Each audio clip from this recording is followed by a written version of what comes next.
Good appropriate time of the day to you, friends and enemies. I am Richard, and this old thing is LMTDTMFFR, or, say it with me now, limited time offer, no vowels. And how, he said, now turning to face you, are you doing today?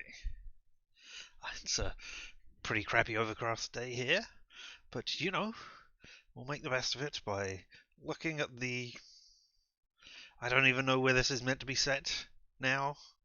In this world in which we are in, with Phoenix Wright.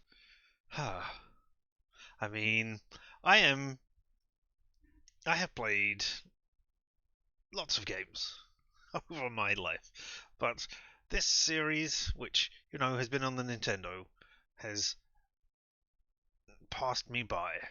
I haven't had as many Nintendo systems as I have, like, Sega and PlayStation stuff back in the day.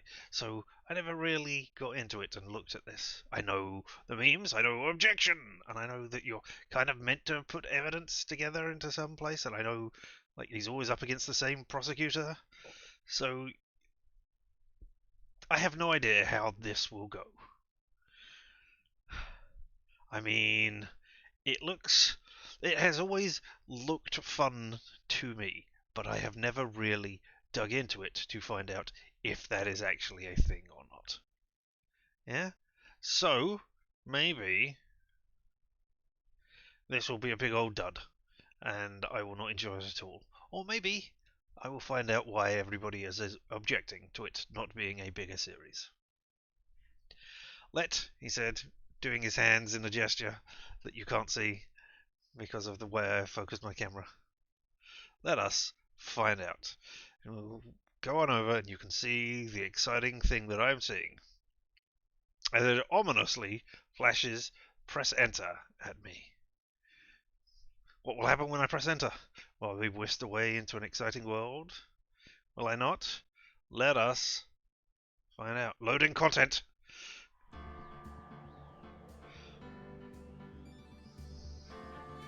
Well, there we go. I mean, immediately, isn't that guy pointing in the wrong direction? Alright, well. And why have I got this game? Because it came in a bundle that I picked up at some point. I believe the recent bundle, the Capcom bundle, because that had Monster Hunter in it, and I wanted to see that series. And I thought, well, there's a bunch of other games, Mega Man and various other bits and pieces, so yeah, why don't I do that?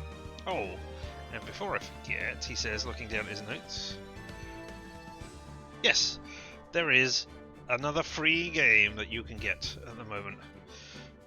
If you enjoy train simulators, why, then on Steam at the moment you can get Voyager's Train Simulator for free. What does it do? How does it work? What is anything like? I have no idea. I just saw that it was free and went, I will mention that. So anybody who likes train simulators, perhaps give it a go, or if you already have, perhaps you can tell me about it. But let's have a look at the new game. Oh, right, and here we have Justice for All is the second one, I assume. And Trials and Tribulations must be the third one. I like how I don't have the word backspace or the arrows to indicate backspace. No, they've just got BS. So this game must be a load of BS. Alright, let us play this game. I believe there are 14 episodes or cases over the whole 3 games. And that's... there we go. Episode 1, the first turnabout. Play the first turnabout. Wait, no, don't play that. Do I have access to the others? No, I don't. Okay, so I can come back and replay this, I assume, then, if I pass it. So yes, play the first turnabout. Oh, achievement unlocked, first steps. Just starting up the game. Isn't that good? Yes! Yes! Don't know whether it's the murderer or the well, okay, it's not the murdered who is gasping. Unless it's their last breath. Damn it! Why me? I can't get caught. Not like this! I gotta find someone to pin this on. Someone like him. I'll make it look like he did it. Oh, okay. August 3rd, 9:47 AM, District Court, Defender Lobby number 2. Or Defendant Lobby number 2. Alright, well, I don't know if this is a Columbo thing, and that is actually the guy who did it, or whether, you know, he's just a suspect. I assume he is, because, you know, he was standing over the corpse. But, you know, let's go. A how catch 'em, they call it. Not a who done it. Boy, am I nervous. I don't know, are you? Right? Tab for court record. Is that just going to tell me? Oh, no, this is it. Attorney's badge. No one would believe I was a defense attorney if I didn't carry this. Attorney's autopsy report. Time of death? 31st of the 7th of July, 4:55 PM. Cause of death, loss of blood due to blunt trauma. Not blunt force trauma, but blunt trauma. Okay. What's profiles? Ah, telling us about this. Chief attorney at Fay & Co. My boss, a very good defense attorney. The defendant in this case is Larry Butts. Likable guy who has been my friend since grade school. Okay. And Cindy Stone, the victim in this case, a model. She lived in an apartment by herself. Alright, okay.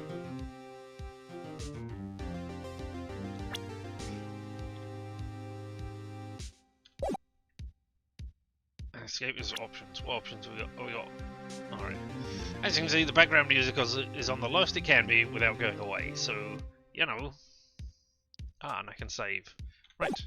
Right. Right. Get it right. Go to the courtroom on your right.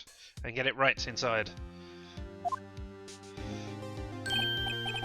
Oh, hey, Chief. Whew. I'm glad I made it on time. Well, I have to say, Phoenix, I'm impressed. Not everyone takes on a murder trial right off the bat like this. It says a lot about you.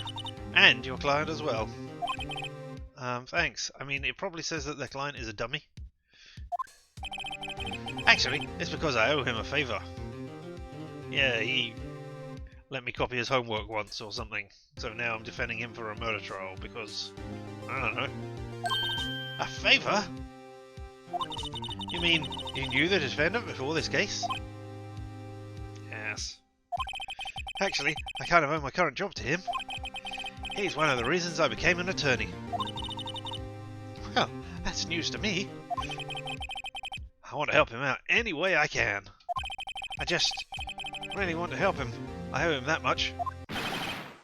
It's over, says somebody. My life, everything, it's all over. This must be Butts.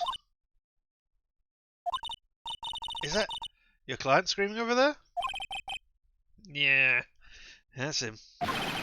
Death, despair. Whoa! Okay, and I put the camera up in the corner there because I think it's not covering anything. But again, as I've never played these games before, I don't know. So if it is in the way, say a thing so that I can move it somewhere less in the way-ish. I'm gonna do it! I'm gonna die! It sounds like he wants to die. Yeah. Nick! Hey there, Larry! Dude, I'm so guilty. Tell him I'm guilty. Give me the death sentence. I ain't afraid to die. What? What's wrong, Larry? Oh, it's all over. I'm finished. Finished. I can't live in a world without her. I can't. Who took her away from me, Nick? Who did this? Oh, Nick, you gotta tell me. Who took my baby away? The person responsible for your girlfriend's death? No, we're probably talking about your car got towed or something. No? Newspapers say it was you. I suppose No, that doesn't have a thing. My name is Phoenix Wright. Here's the story. My first case is a fairly simple one. A young woman was killed in her apartment. The guy they arrested was the unlucky sap dating her. Larry Butts, my best friend since grade school. Oscar had a saying, when something smells, it's usually the butts. In the 23 years I've known him, it's usually been true. That can't be...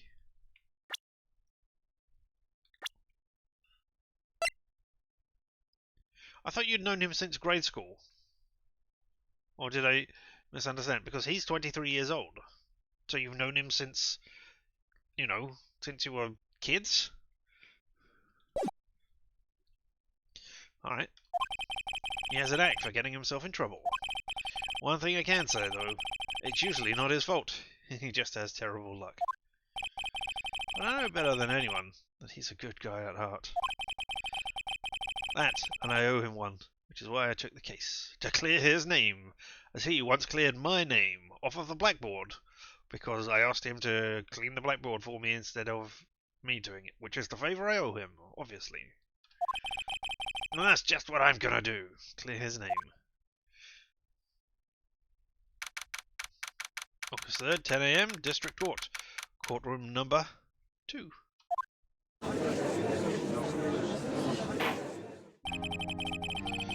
Court is now in session for the trial of Mr. Larry Butts. The prosecution is ready, Your Honour. The, defence is ready, Your Honour. Mr. Wright, this is your first trial, is it not? Yes, Your Honour. I'm a little nervous. Your conduct during this trial will decide the fate of your client. Murder is a serious charge. For your client's sake, I hope you can control your nerves. Thank you, Your Honour. Mr. Wright, given the circumstances, I think we should have a test to ascertain your readiness. Yes, Your Honour. Handshaking. Eyesight fading. Is that you? The test will consist of a few simple questions. Answer them clearly and concisely. Please state the name of the defendant in this case. Right, this is Larry Butts. I'm tempted to get it all wrong and prove that I'm not ready for this. But no, Larry Butts it is. The defendant? Well, that's Larry Butts, Your Honour. Correct. Just keep your wits about you and you'll do fine. Next question. This is a murder trial. Tell me, what's the victim's name? I'm not certain. Let me see the multiple choices.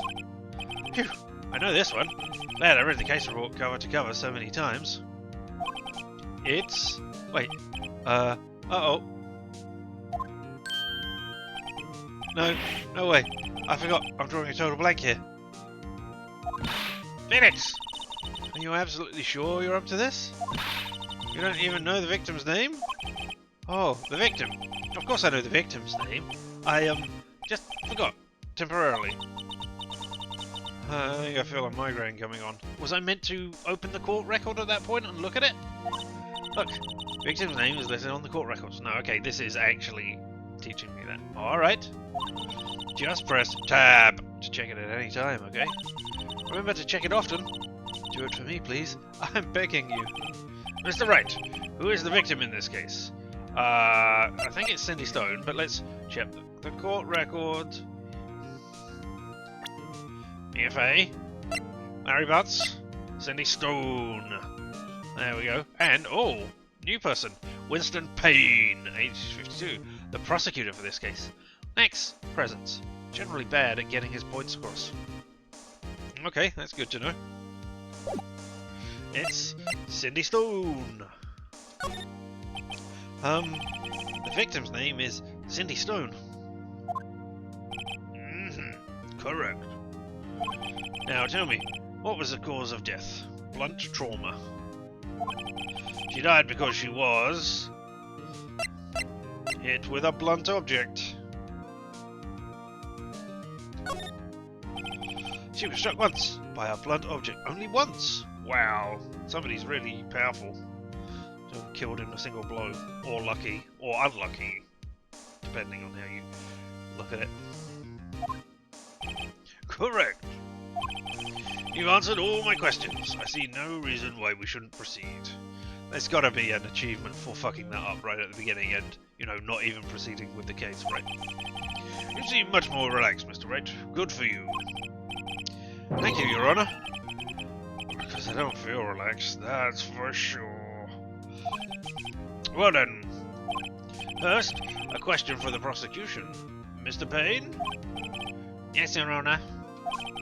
As Mr. Wright just told us, the victim was struck with a blunt object. Would you explain to the court just what the object was? The murder weapon was this statue of the Thinker. Ah, Rodin.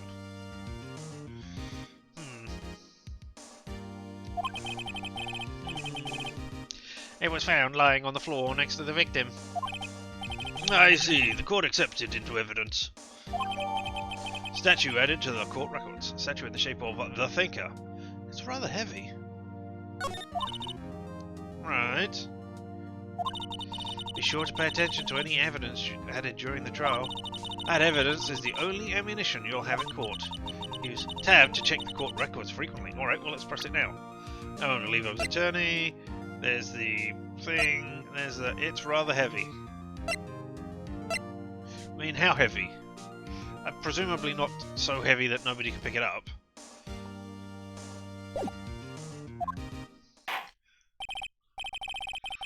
Mr. Payne, the prosecution may call its first witness. The prosecution calls for the defendant, Mr. Butts, to the stand. Chief, what do I do now? Pay attention. You don't want to miss any information that might help your client's case. You'll get your chance to respond to the prosecution later, so be ready. Let's just hope he doesn't say anything unfortunate. Uh-oh. Larry gets excited easily. This could be bad.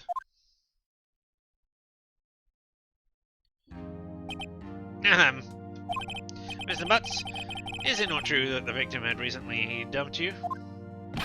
Hey, watch it, buddy! We were great together. We were Romeo and Juliet. Cleopatra and Mark Antony. Maybe not saying Romeo and Juliet, where, you know, it was a short torrid affair where they both died at the end.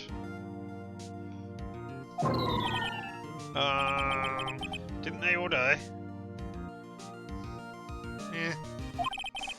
I wasn't dumped. I just wasn't taking my phone calls, or she just wasn't taking my phone calls, or seeing me. Ever. What's it to you, anyway? Mr. Butts, what you describe is generally what we mean by dumped. In fact, she had completely abandoned you and was seeing other men. She had just returned from overseas with one of them the day before the murder. What do you mean, one of them? Lies! All of it. Lies. I don't believe a word of it. Your Honor, the victim's passport. Oh, it's not in evidence right now. It's definitely not a profile.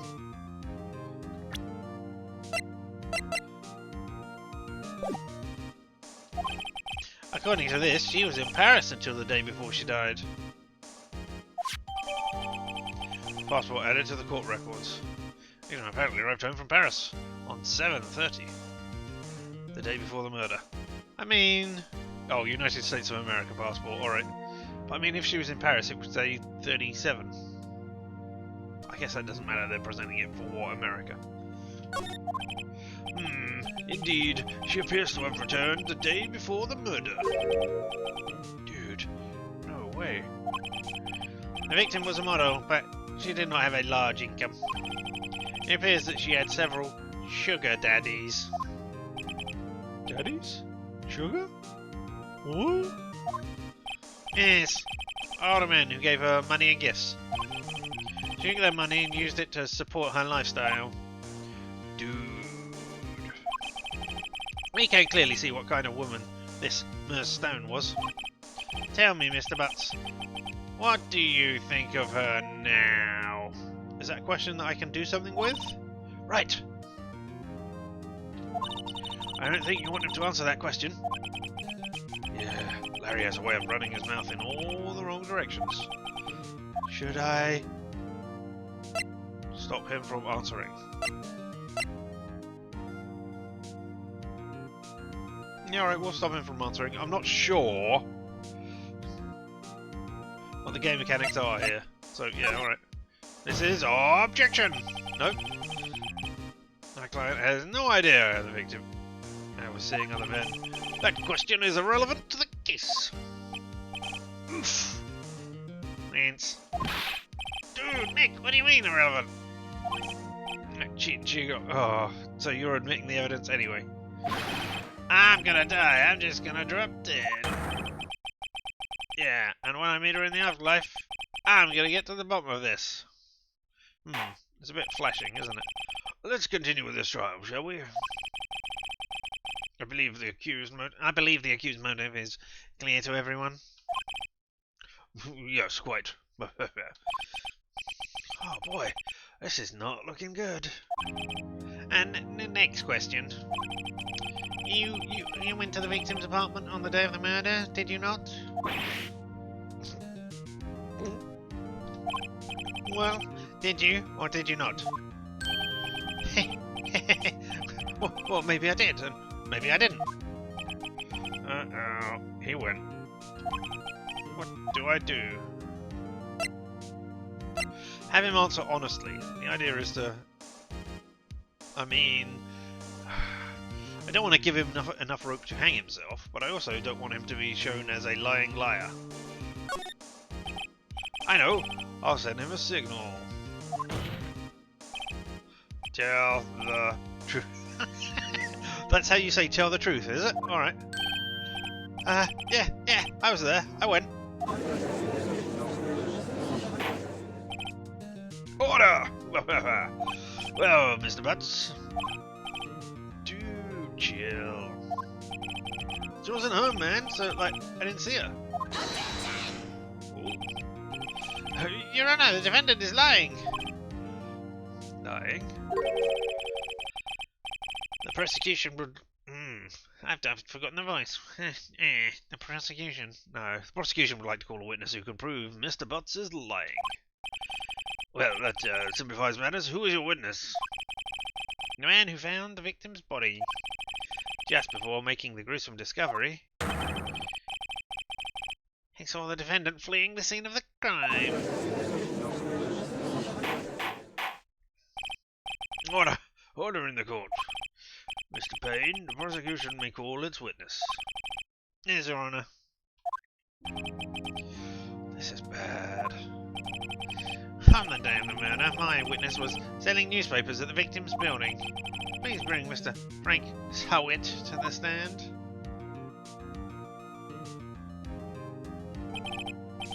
Mr. Howitt, you sell newspaper subscriptions, is this correct? Oh yes, newspapers, yes. Mr. Howitt, you may proceed with your testimony. Please tell the court what you saw on the day of the murder. Witness account. It's green, it says testimony. I was going door to door. Okay, this is my normal voice for this bit. I was going door to door, selling subscriptions when I saw a man fleeing an apartment. I thought he must be in a hurry because he left the door half open behind him. Thinking it strange, I looked inside the apartment. Then I saw her lying there. A woman, not moving. Dead. I quailed in fright and found myself unable to go inside. I thought to call the police immediately. However, the phone in her apartment wasn't working. Okay. I went to a nearby park and found a public phone. I remember the time exactly. It was 1 PM. Alright, okay, so 1 PM, the phone wasn't working, you saw him leaving. The man who ran away was, without doubt, the defendant sitting right over there. But you only saw the back of them.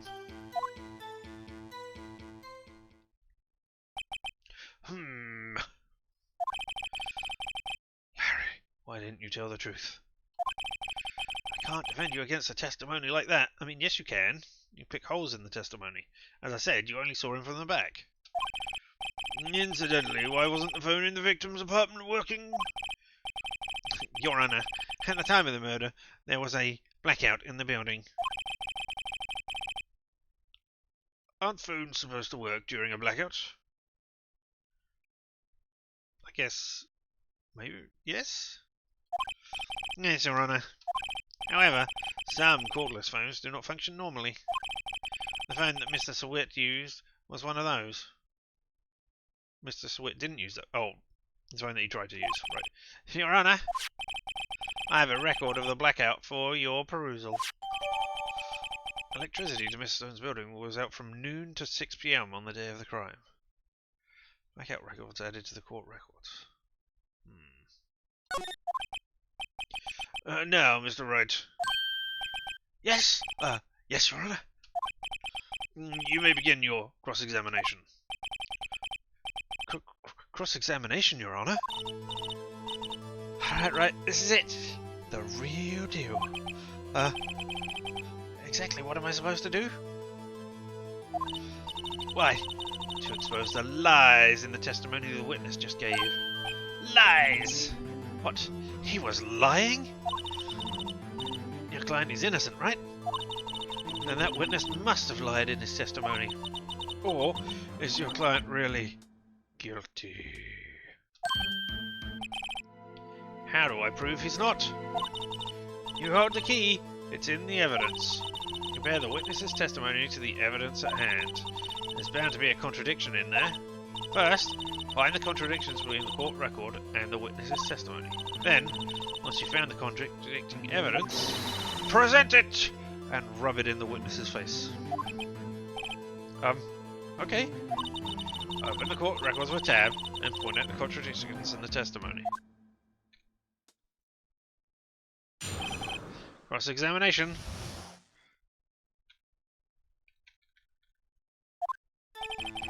I was going door to door. Descriptions when I saw the man fleeing the apartment. Let me see the court records.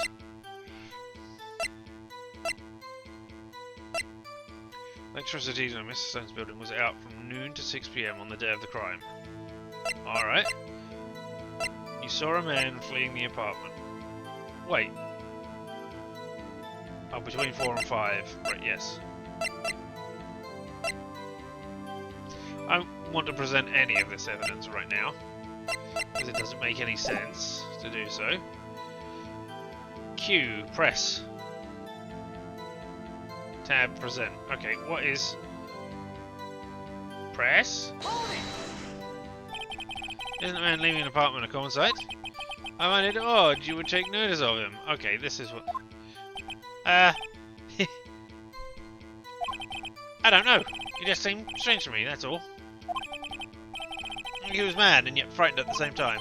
It's like a criminal fleeing the scene of the crime. Judge requests that the witness refrain from conjecture. Of course, what the witness means is the man he saw looked suspicious. You don't get to put words in his mouth. There, prosecutor. So what happened next? I thought he must be in a hurry because he left the door half open behind him. Alright. Okay, so I can go backwards and forwards. Alright. Thought he must be in a hurry because he left the door half open behind him.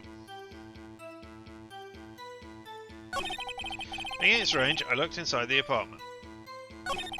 Then I saw her lying there, a woman, not moving, dead. Crowd in fright, found myself unable to go inside. I had to call the police immediately. However, the phone in her apartment wasn't working. Went to a nearby park and found a public phone. I remember the time exactly, it was 1 p.m. The man who ran was without a doubt the defendant sitting right over there. How do you know that? You only saw him from behind, right? Are you absolutely 100% positive? Yes, it was him, no mistake about it. Witness says he's certain. That's all of it. There must be a contradiction in there somewhere. Examine the court records with tab if something strikes you as being suspicious. Then, find the evidence that contradicts his testimony and present it to the court. I mean,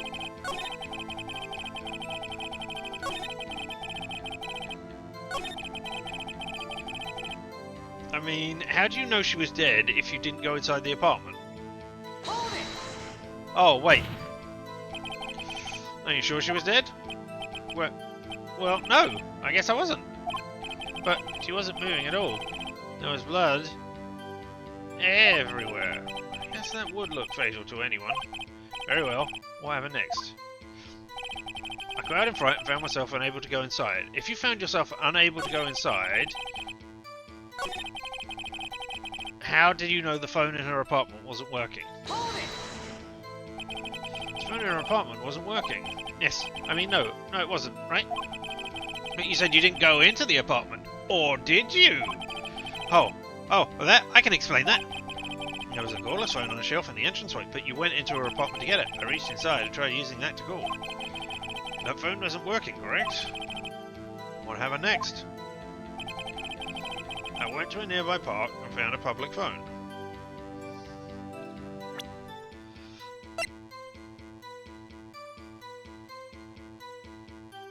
Oh. If it's between 7 and 4 and 5, then how did he do it at 1 PM? No time exactly, it was 1 PM. Okay, so present that. Objection! There we go. Objection! We got it. You found the body at 1 PM. You're sure? Yes, it was 1 PM for certain.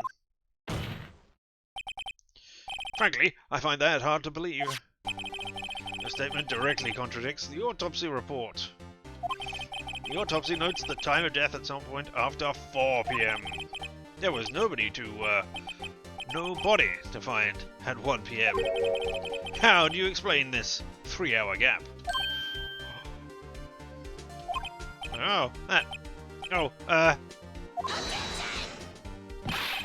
This is trivial. The witness merely forgot the time. After his testimony, I find it hard to believe.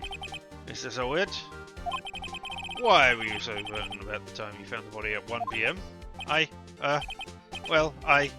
Gee, that's a really good question. Good job, Wright. Way to put him on the spot. That's all you have to do. Point out the contradictions. Lies always beget more lies. See through one, and the whole story falls apart. Wait! I remember now. Would you care to give your testimony again? Witness testimony for the time of the discovery. You see, when I found the body, I heard the time. There was a voice saying the time. I was probably coming from the television. Oh, but it was 3 hours off, wasn't it? I guess the victim must have been watching a video of a taped program. That's why I thought it was 1 PM. Terribly sorry about the misunderstanding. No, you weren't watching it. No, you weren't, because the power was out. I see. You heard a voice saying time on a tape program. Mr. Wright, you may cross-examine the witness. Right. You know what to do. I've got this one. Alright, okay. See, when I found the body, I heard that time. There was a voice saying the time. It was probably coming from the television. No, it was not. Because the electricity was out. Objection!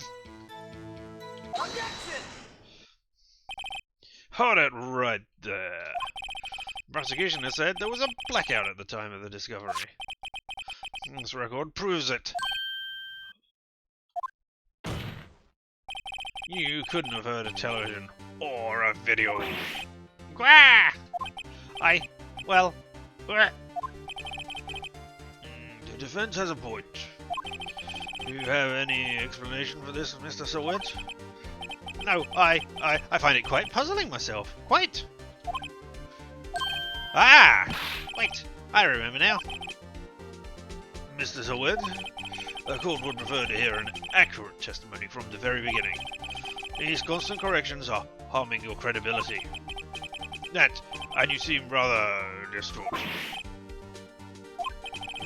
My apologies, Your Honor. It must have been the shock of finding the body. Very well, Mr. Sowit. Let's hear your testimony one more time, please. Well.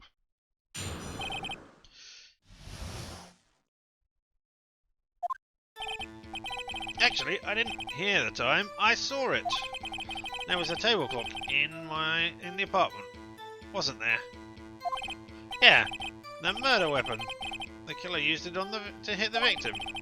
Must have been what I saw. You saw a clock. I guess that would explain it. Defense may cross-examine the witness. I mean, they didn't, because it wasn't a clock that killed them. Okay, hearing the time.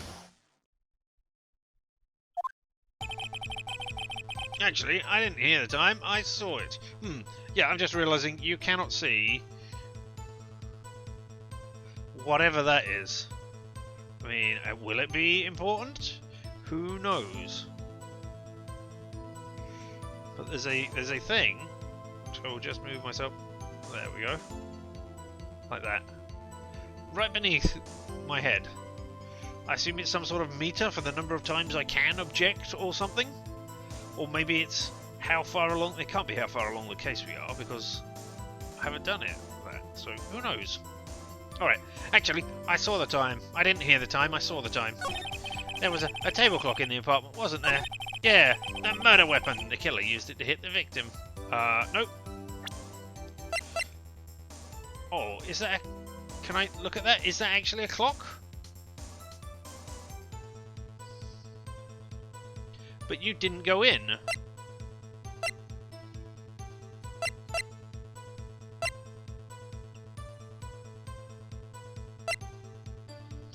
Alright, let's not present anything yet. Let's go. That must have been what I saw.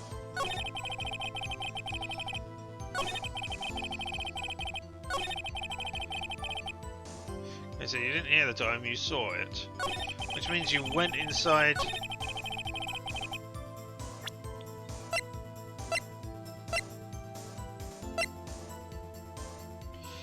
I mean, it's got to be presenting that, right? But, I mean, you said you didn't go inside, so I don't know how to present that evidence. Let me press 2 on that. That strikes me as a very suspicious mistake. Yes! I can see how you'd be very doubtful. I'm really sorry. I only just remembered that table clock. A table clock? There was a table clock in the apartment, wasn't there? Yeah, the murder weapon. The killer used it to hit the victim. That must have been what I saw. But it was covered in blood, right?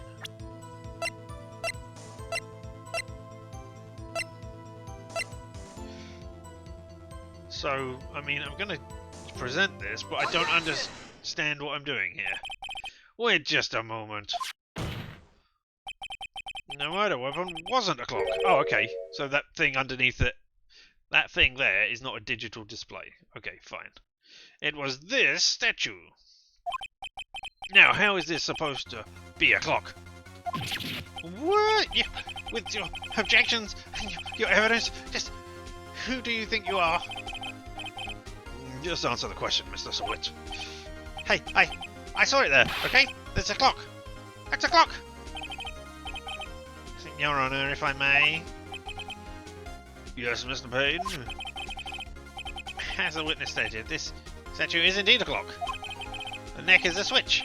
You just tilt it, and it says the time out loud. Doesn't look like a clock. I submitted it as a statue. My apologies. I see.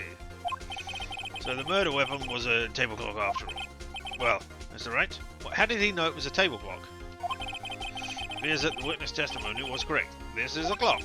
Do you have any problem with his testimony now? Yes. Your Honour, there is a gaping hole in the witness's testimony. The only way he could have known the weapon was a clock is to hold it in his hands. Yet the witness testified he never entered the apartment.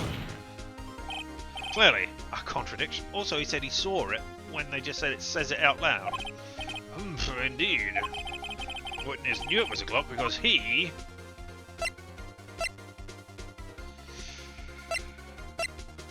went into the apartment. I don't know that he knew the victim yet. You're lying! You were inside the apartment on the day of the murder. Oh yeah? Prove it. Prove I went in there. I'll do better than that. I can prove you're the one who killed her. You stuck her with a clock. The shock of the blow triggered the clock's voice. That was the sound you heard. Really? No order in the court. Intriguing. Please continue, Mr. Wright. Yes, Your Honor. Mr. Selwit, the town must have left quite an impression on you. Understandable, since the murder weapon spoke just as you hit the victim. Your voice was burned in your mind. That's why you were so certain about the time. What's the meaning of this? This is all baseless conjecture. Baseless? Just look at the witness's face.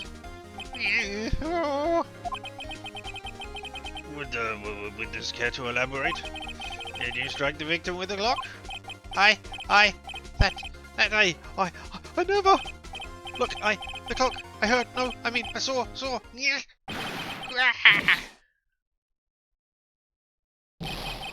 Shut up! I hate you. It was him. I tell you, I saw him. He killed her, and he should burn. Give him death. I mean, they don't burn people to death anymore, but okay. Order in the court, I say. Thank you, Your Honour. A moment, please. There isn't a shred of evidence supporting the defence's claim.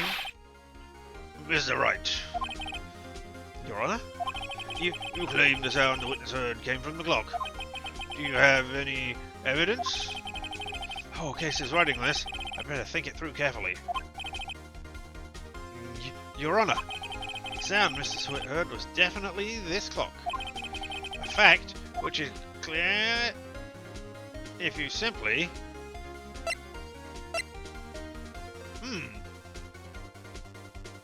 And now I have a flashing red thing up in the corner. Try sounding the clock. Bring in another person, we will bash them over the head, killing them. And if it makes a sound when we do it, then we know that that's what they heard, right?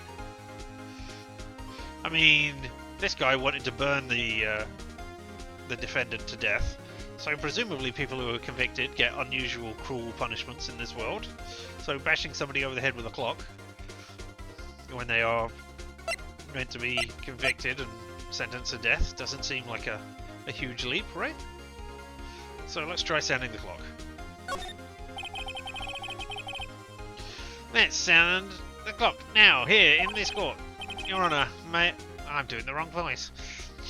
Your Honour, may I have the clock? Ask the court to listen very carefully. I think it's 8:25. That certainly is a strange way to announce the time. I think it's 8:25. Well, he is the thinker after all. So we've heard the clock. What are your conclusions, Mr. Wright? Mr. Payne, can you tell me what time it is now? It's 11:25.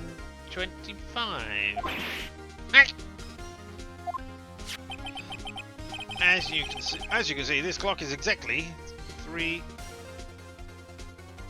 hours slow. Maybe it's not. Maybe it's X hours early or late. You know, maybe it's 8 PM rather than 11 AM. Precisely the discrepancy between what Mr. Selwit heard and the actual time of death. So, Mr. Selwit, try to talk your way out of this one. Ha! Ha ha! You forgot one thing. Uh-oh. What's he talking about now? Now, it may seem like the clock is running 3 hours slow. It proves nothing. How do you know it was running 3 hours slow on the day of the murder? If you can't prove that, you don't have a case. He's right. How am I going to prove that? Damn it. I was so close. Mr. Wright, it seems you lack the crucial evidence to support your claim. Yes, Your Honour. This means I cannot let you indict the witness. Unfortunately, This ends the cross-examination of Mr. Frank Sowett. Come all the way down here to testify and look what happens. You treat me like I'm a criminal. A criminal. You lawyers are all slime. Grr. Almost had him. Sorry, Larry. I failed you. Did I not get to... Can I not, like, present the fact that she was in Paris? Did I miss an opportunity? Should I have been pressing the buttons at the time to bring it up and go present? There's nothing I can do about it now. Not so fast, Mr. Sowett. Oh, yeah. I mean, Chief! Listen up, Wright. Don't throw this one away. Not like this. Think! But Chief, it's over. I can't prove the clock was slow the day of the murder. Nobody can prove that. Well, yes. But doesn't that mean you can still... That doesn't mean you can't try thinking out of the box. Don't waste time doubting the facts. Assume the clock was 3 hours slow, and think through it. Ask yourself, why was the clock 3 hours slow? Figure out the reason, and you'll have the proof. Right? Right? Right, right? Can you think of a reason as to why the clock was 3 hours slow? Yes! Yes, I can! Wait! Maybe I can prove it. You must have evidence somewhere that can prove it, right? Find it, and let them have it. Well, Mr. Wright, you say the clock was already running slow on the day of the murder. Have you found evidence to support this claim? Oh, of course! There's a piece of evidence in the court records that can prove my claim beyond a doubt. Ha! Tough words. Let's see you pull this one off. No, let's see this evidence that proves why the clock was running slow. Take that! Take that! Alright. Victim had just returned home from abroad the day before the murder. As we all know, the time difference between here and Paris is 9 hours. When it's 4 PM here, it's 1 AM the next day there. Okay, so I was right. The clock wasn't 3 hours slow, it was 9 hours fast. The victim hadn't reset our clock since returning home. I mean, I don't know about you, but when I go overseas, I don't, take a clock with me. I might take a watch, or, my phone, or some other electronic device and reset that time, but not a clock. That's why the time you heard when you struck her dead in the apartment was wrong. Proof enough for you, Mr. Sowett? Or should I say, Mr. Did It? That's horrible.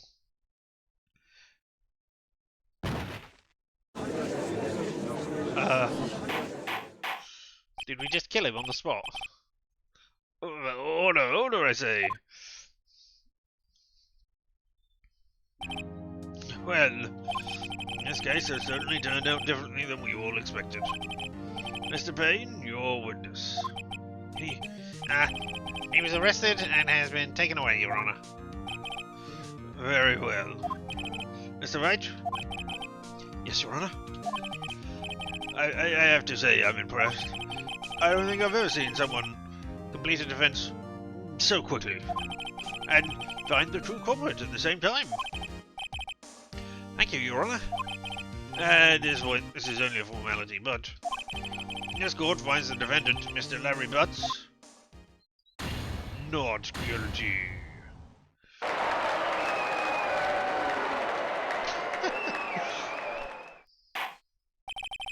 And with that, the court is adjourned.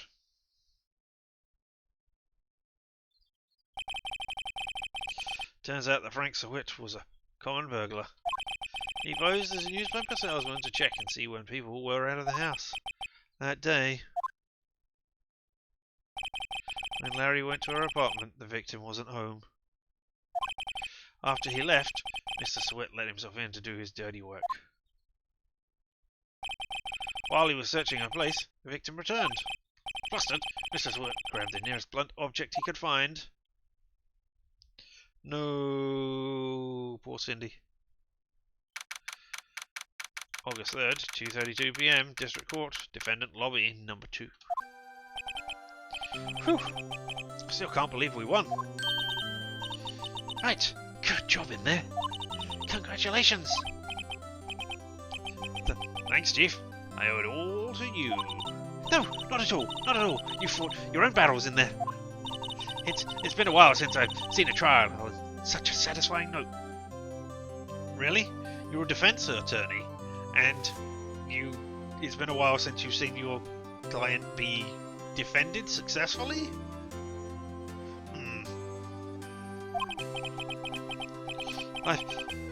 I've never seen the Chief looking this happy. If she's this glad, imagine how Larry must feel. My life is over. Larry, you're supposed to be happy. What's wrong now? Oh, Nick. Don't worry about me. I'll be dead and gone soon. Good. Wait, no, I mean bad. Bad. Larry, you're innocent. The case is closed. But my Cindy Wendy's gone, man. Forever. She's gone. Larry, she was a... Never mind. Congratulations, Harry. Harry? Yes, you! I can practically see the headlines now. Harry Butts. Innocent. Yes, that'll be the headline. Thanks. I really owe you. Why is he not wearing clothes that fit him? Alright. I won't forget this ever. Let's celebrate. Dinner? Movie? My treat. Oh no. I couldn't. Hey. Hey, I was the one who got you off the hook. Oh, hey. Here. Take this. It's a You cannot give me the murder weapon as a present. You cannot give me that. That'll be needed in a different case. A present? For me? Wait, wasn't this the evidence that... Actually, I made this clock for her. I made one for her and one for me. Oh, okay. Really? You made this? Oh, thank you. I'll keep it as a memento. Yo, Nick. Can you believe it? I was so into that chick, and she was just playing me for a fool. Who's Nick? Oh wait, Fiend Nix. I see, right. Doesn't that make you wanna cry? Larry? Are you so sure? Excuse me? I think she saw quite a lot of you in her own way. Nah, you don't gotta sympathise with me, it's okay. Oh, I'm not just sympathising, really. She kept the clock. I guess that's what you're talking about. Let's look at the court records. Defendant this case, likable guy, victim, prosecuted for the case, discovered Mrs. Stone's body. Okay, so it's just telling us the same stuff we already saw. Oh well. Isn't that right? Right. Don't you have something to show your friend? Something that proves how she felt about him? Huh? Oh yeah, right. What the heck is he talking about? I mean, it's got to be the clock, right? Because she was... Hey, you know how she was bludgeoned to death with the object that you made for her? Well, she kept it around so that she could be bludgeoned to death with it. Take that! Check this out, Larry. Proof positive you weren't just some chump to her. Huh? What about that clock? This is the clock you made for her, Larry. And she took it with her when she travelled. Whatever. She probably just needed a clock, that's all. You think so? It's a pretty heavy clock to take travelling. That's true. Well, make of it what you will. Hey, Nick. I'm glad I asked you to be my lawyer. Really, I am. Thanks. Hope that made him feel a little better. Right? I hope you see the importance of evidence now. Also, hopefully you realise things change depending on how you look at them. People too. We never really know if our clients are guilty or innocent. All we can do is believe in them. And in order to believe in them, you have to believe in yourself. Right? Listen, learn, grow strong. Become the giant oak you were always meant to be, says Leghorn. Never let go of what you believe in. Never. Well, I think our work here is done. Shall we be off? Yeah, I guess so. Say, how about dinner? On me. I'll drink a toast to innocent butts.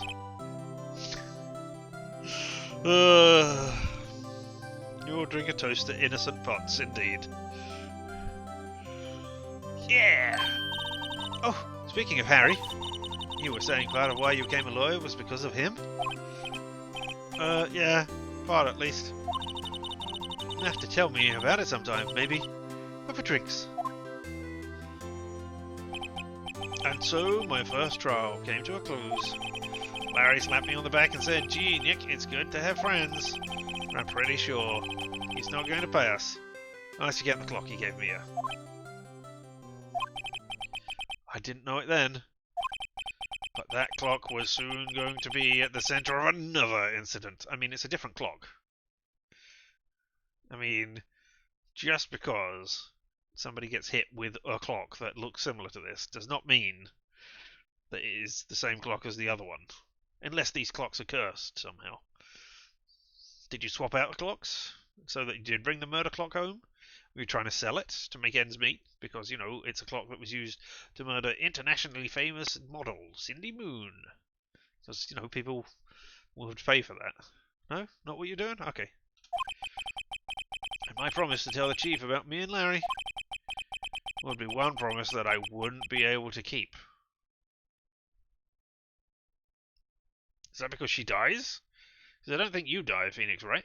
Or is it just that you can't keep it tonight? The end. Well, that was a fun game. No? A brand new episode has been added, and the first turnabout achievement unlocked. Alright, thank you for adding this new episode. Save your progress up to this point. I mean, it just said it did, so yes, again.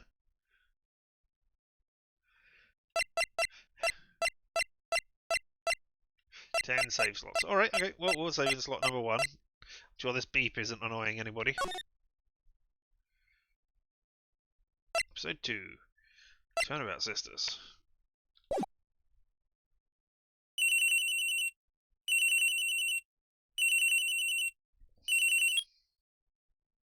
Beep!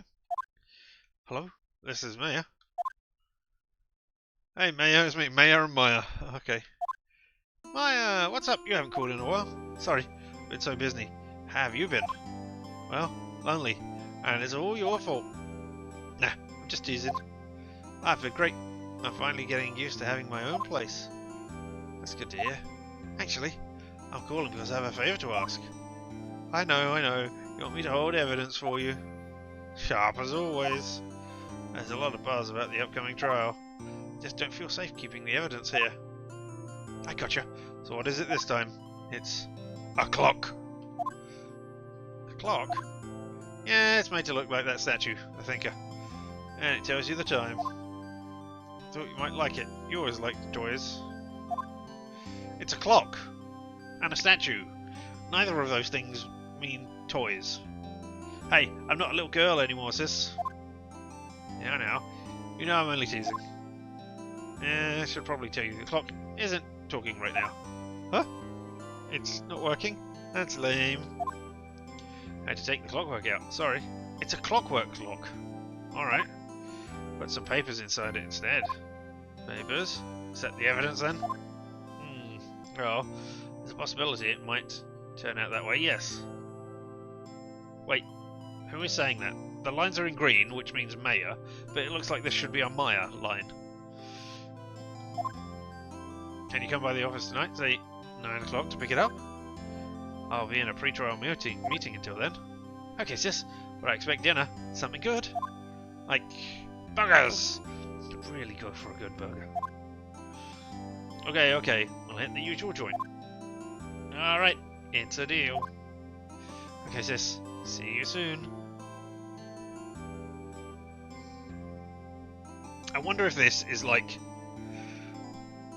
they did in Pokemon, where in the first series of Pokemon, and I think most of them, they kept talking about jelly donuts. These are great, and then it cut to like sushi and various other treats which were definitely not donuts because of the country in which the animation was made and where it originated. So, but they just didn't bother to say, hey, we like foreign food. No, they just called it donuts, and it looked nothing like donuts. So I wonder if we're going to get a burger that looks nothing like a burger. Yep. Are we waiting, Maya? Oh. Conversation recorded. September 5th, 9:27 a.m.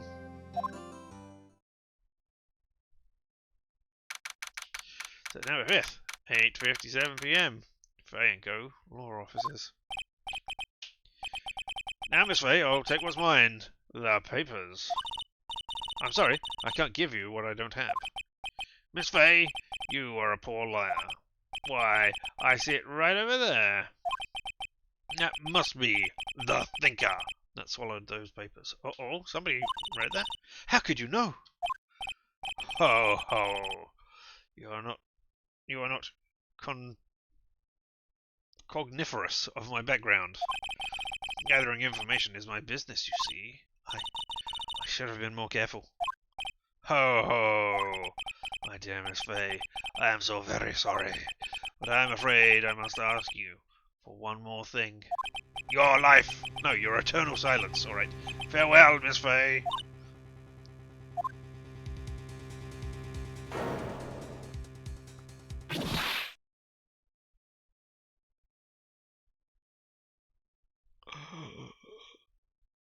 Red, white, blue. Alright, red, white, blue. America! Or Britain. Oh no. So this is Maya gonna get... No. Uh-oh, I'm late. Huh. That's strange. Guess the chief left without me.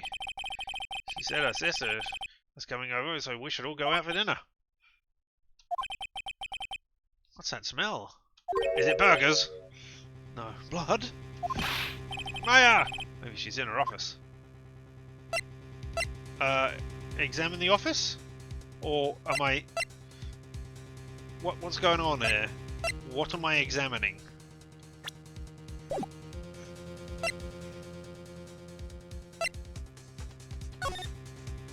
Alright, okay. And... Oh my god, this is...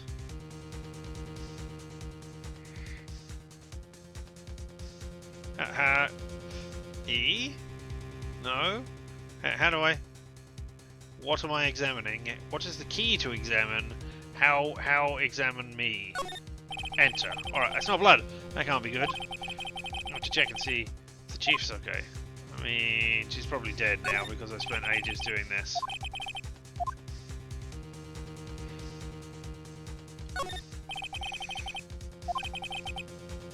Right. Okay, this isn't so much point and click as...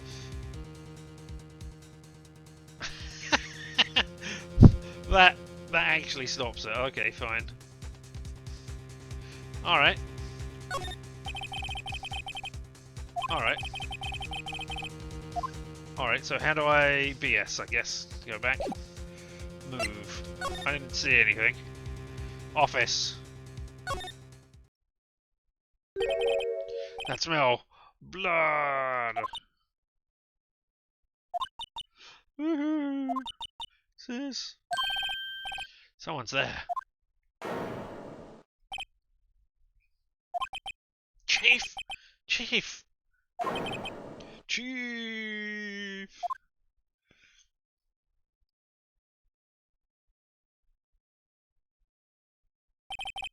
Who are you?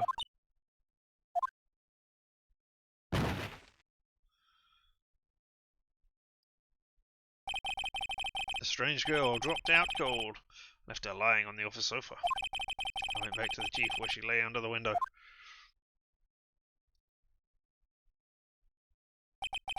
Her body was still warm. I could feel it when I held her shoulder. Then, all too quickly, it began to fade. Till finally, she was cold. You have been holding that body for a long while, then, my friend, and you haven't called anybody, or told anybody, or done anything? Also, I mean, you're disturbing the scene. Chief.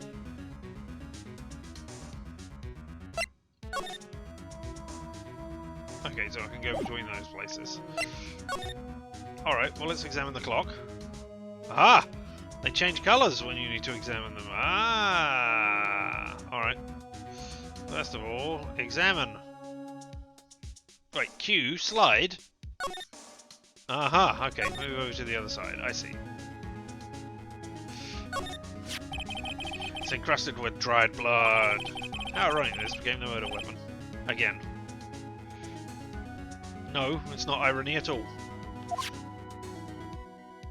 Okay, tick, because I've seen that. Alright.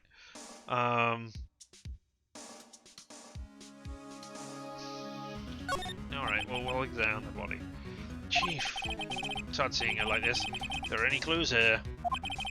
She was struck on the head with a blunt object. She probably died instantly. The thinker! I think so, it must have been the murder weapon. It looks like a statue, but actually, it's a clock. Made by Larry Butts. I think it added to court records. Alright. There's some glass shards near the chief's body. Must be pieces of glass. Lights. Of the glass light stand. Lying broken.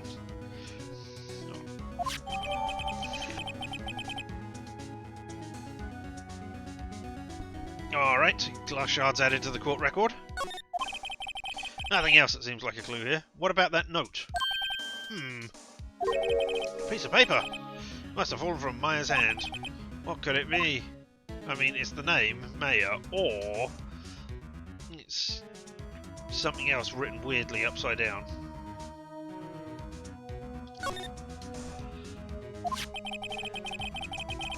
Maya. Written in blood on this scrap of paper. I mean, that could be a W, but I don't know what the others would be. If it's upside down.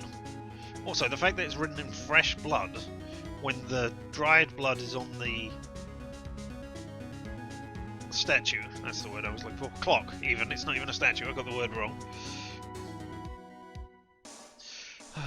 That's odd. And there's no blood around. So what did she do? She took a fatal blow to the head, put her fingers to the head to get the blood, and then wrote the name? I think not. Oh yeah. Did Maya write this? This piece of paper is a receipt from a department store, dated yesterday. Receipt added to the court records. I think that's enough snooping around for now. Is it? Better call the police. I mean, yes. I'll find out what that girl was doing here. Is it enough? There's a large building across from the office. The Gatewater Hotel, a nice, luxurious place.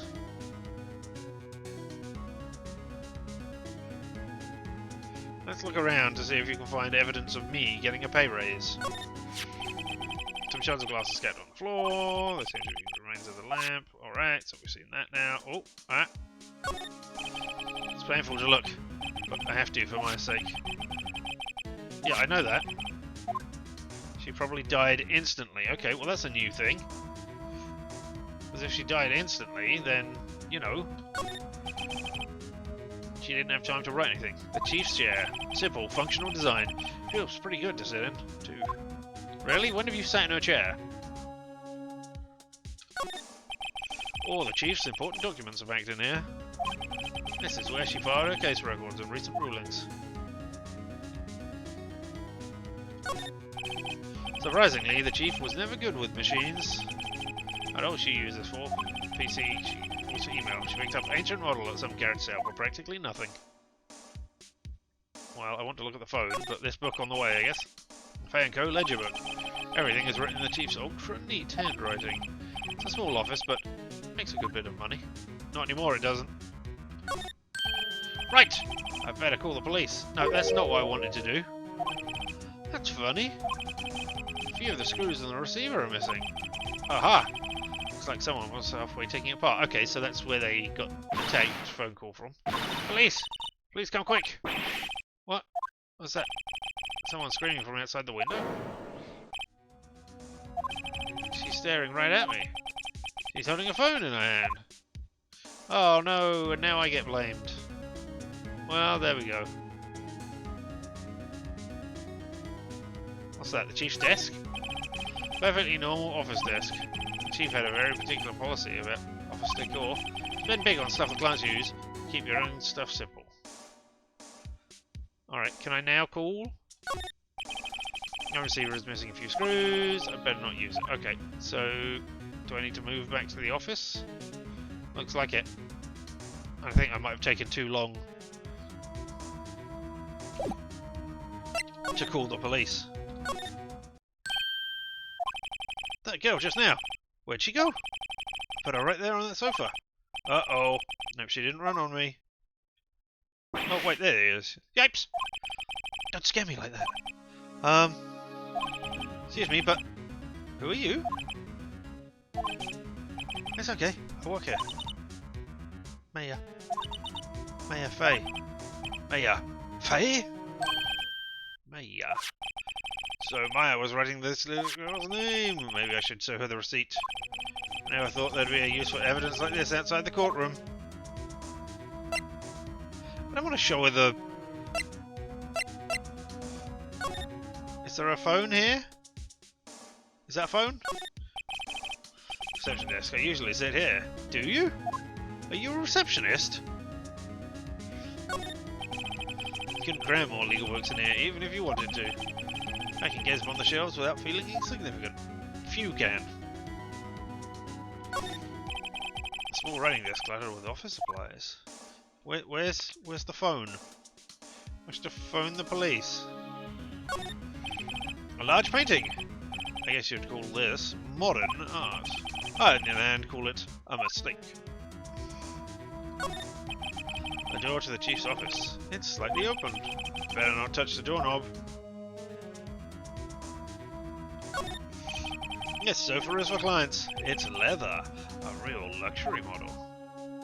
Yeah, having worked in a law office, you usually get crappy hard seats in places. Because I had to go to other law offices to see things. So yeah, alright, okay. Well then, I guess I'm talking to you because I don't want to show you the receipt. You and the chief, are you related? So you're the chief's sister, right? I'm her younger sister. You were here, visiting? This late at night? It's 9 o'clock. I mean, depending on how old she is. Maybe this is the only time that Maya stops working. Yes, she said she wanted me to keep some evidence for her. Evidence?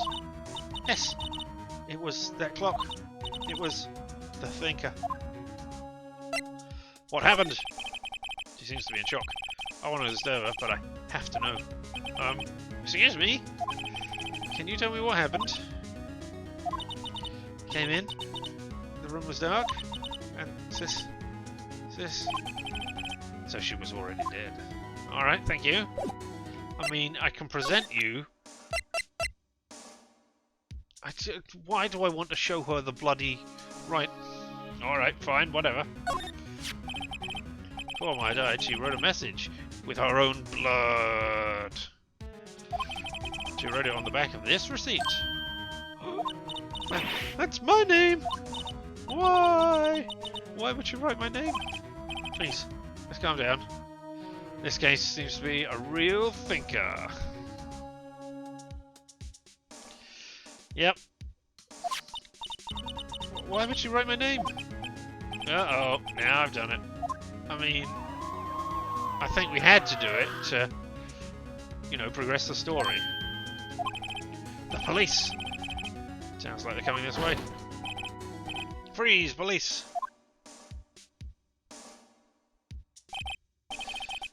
Alright, I'm Detective Dick Gumshoe, see? Gumshoe? What an odd name. We received a report from the building across the way, see? Got a person saying they saw a murder. They didn't see a murder. They've seen somebody who has been murdered. Must have been the woman I saw. Anyway, I don't want either of you moving 1 inch, okay? Can't tell me what to do, copper. Great, just great. Oh, wait. She wouldn't have... Nah. Whoa! Excuse me. Eek! This word, mayor here, mean anything to you?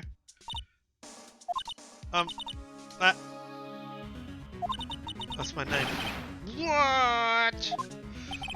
The victim drew this here note in her own blood, see? With her dying breath, she wrote down the killer's name. I mean, no, she didn't. She was already dead. She died instantly. Well, we think she died instantly.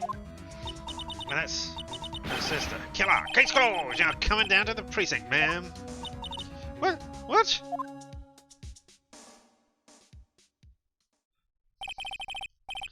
My younger sister, Maya, was arrested on the spot. I was taken in for questioning and didn't get out until the next morning. My eyes were heavy, but I couldn't sleep. I sat around, waiting for visiting hours to begin at the detention centre. I had to talk to Maya as soon as possible. September 6th, 9:07 AM, detention centre, visitor's room. Wow, they have poor Maya locked up like a criminal. I mean, what did... I guess she's a suspect, and she was found at the scene with her name written in blood. So I think they do have grounds to hold her in the police station and interrogate her, but I don't think they've got grounds to take her to a jail just yet. Oh! You startled me. It's you, a lawyer. Good morning. Good morning. I visited people in prison and in the cells beneath the court, etc. And never were they polite and said good morning or anything like that. It was all, you know, let's get down to business and talk about what's going on. She looks so tired. Are you going to be my attorney? Well, I mean, that's what I wanted to talk about it. It's up to you. You get to choose who's your attorney. I better go to her straight. It's up to you. Up to me? Yes. I didn't think this was something I should decide. After all, you're the one in trouble here. I mean, that's how it works. And then you do the best to represent your client. They're never going to believe me, are they? Yes? Repeatedly? Even you, when you found me in the office. You looked at me like I had done it. No, well, I suppose I already knew you hadn't done it, so I don't know. Maybe I would have done. Did I look at her like that? No, you were crying. No, I never thought. It's okay, I understand. And I've also heard about you. You heard? Heard what about me? It's lies, all of it, lies! Don't worry, she only told me the good stuff. Oh, then it's definitely lies. I was talking to my sister on the phone the other day. Today was my junior partner's first time in court. Wow, really? How'd that go? It was quite the scene. I mean, you do not make somebody a partner in your law firm if it's their first day. But, alright. Honestly, I was on the edge the whole time. It's been a while. Ha! So he crashed and burned? He's a genius. Thank you. Thank you. One of those strike fear into the hearts of evil types. Don't think so. The only thing he's lacking is experience. But don't worry, we're going to go out in a little while. We're going to kill some goblins and some orcs, and he'll get plenty of experience from that. Ha! Sounds like it was. Fun. Well, I know who to go to if I ever get in trouble now. I don't know, Maya. I think you might want to wait. Give him 3 more years. That is, unless you want to be found guilty. Oh, thanks. Thanks. That's what she said. I'm sorry. I didn't mean to insult you. Look, You think I looked at you like you were convicted of a murder. You think I am a complete wet behind the ears idiot who lucked into their first win, which is largely true. No, it's okay. It's true, I guess. But at the same time, I can't just sit by and watch. When I think of the person who did this to Maya. I know. You know the person who did it, or you know how you feel. You're crying. Let's examine the scene. Ooh, video cameras. Smile for the cameras. Bars? No, the bars aren't it. Okay. Oh, what a comfortable seat you have. Ah, there's a person. This guard monitors the visitor's room. He hasn't moved an inch. Real pro, this guy. Alright, I guess that's that. Can I move? I can go back to the law offices, alright. I mean, I thought they'd be closed up as a, as evidence to a crime.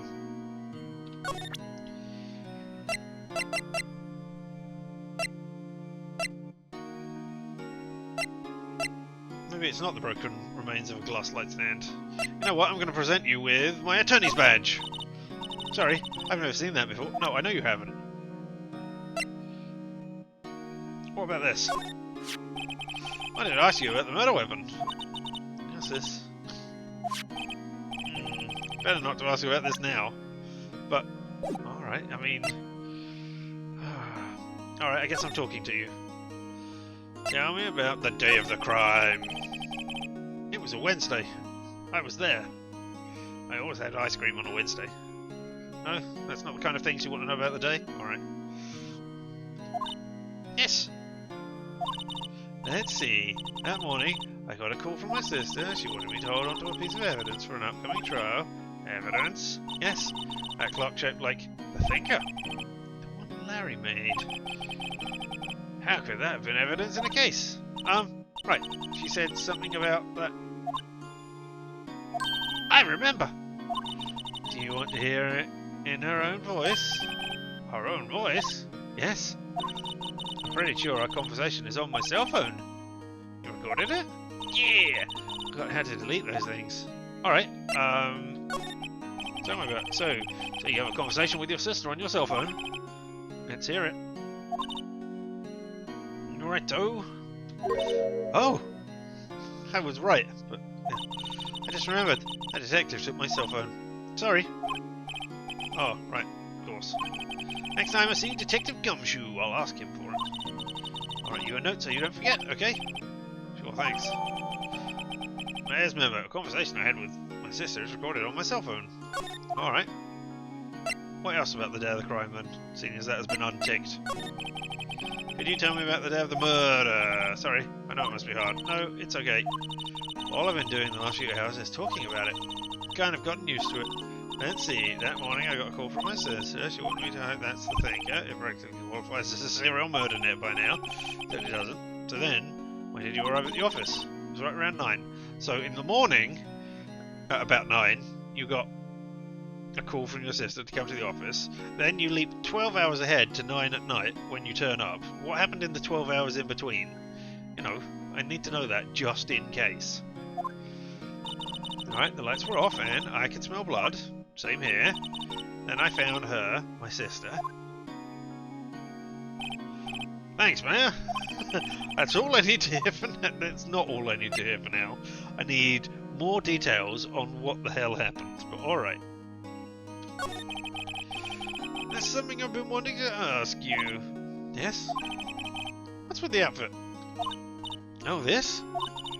This is what all acolytes wear. It's my uniform, you could say. Acolytes of what? Acolytes? Like people in religious training? What is it you do? Oh! It's nothing strange, really.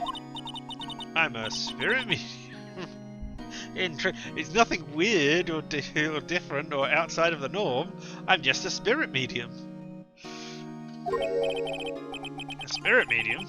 I'm pretty sure that qualifies as strange. No, strange is a doctor. Tell me about spirit mediums. Do they come in larges? So So you're an acolyte, a medium in training. Surely a medium in training is a small. That's right. The Fae family, especially the women, always been very sensitive to the spirit world. Does that mean you could get in touch with your sister spirit and ask her what happened? Wait a second. You said the Fae family? So I was into this stuff too? Of course! She left the mountain to follow her career, she said. Oh. Excuse me, itchy ear. Alright, I mean, if she was training to have another career, doesn't sound like she was really into it. Her powers were first class too.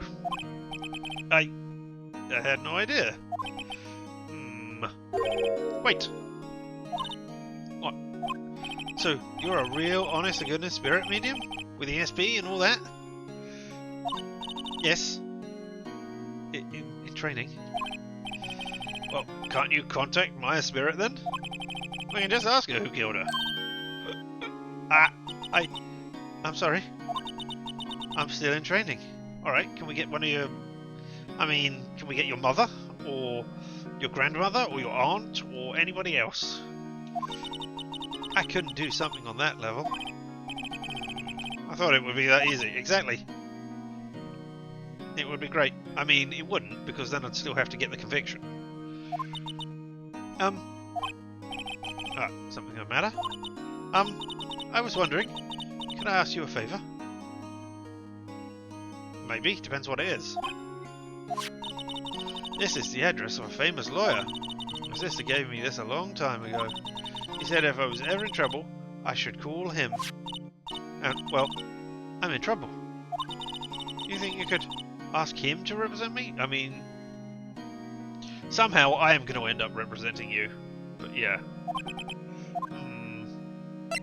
Yeah. Sure, why not? I'll go ask. Thank you so much, lawyer who is in front of me. I have no one else to turn to. Yeah, you've got me. I'm right here, in front of you, saying I'm a lawyer, and you told me your sister said I was great. So, you know. Huh? Say, what about your parents? I see. Don't worry. Leave it to me. Thank you. Trial's tomorrow at 10 o'clock. What? Tomorrow? Tomorrow? What if the guy refuses? He told me that if I don't find one, the state will pick an attorney to defend me. When will that happen? You're giving me until 4 this afternoon. That's not how fast justice works, but alright. The wheels of justice turn slowly. After visiting hours are almost up, I'd better hurry. Oh, and visiting hours. Right, I'll be back. Right, I don't want to talk about any of those. I guess I want to move. Grossberg law officers. I mean, that sounds pretty disgusting. Maybe it's Grossberg.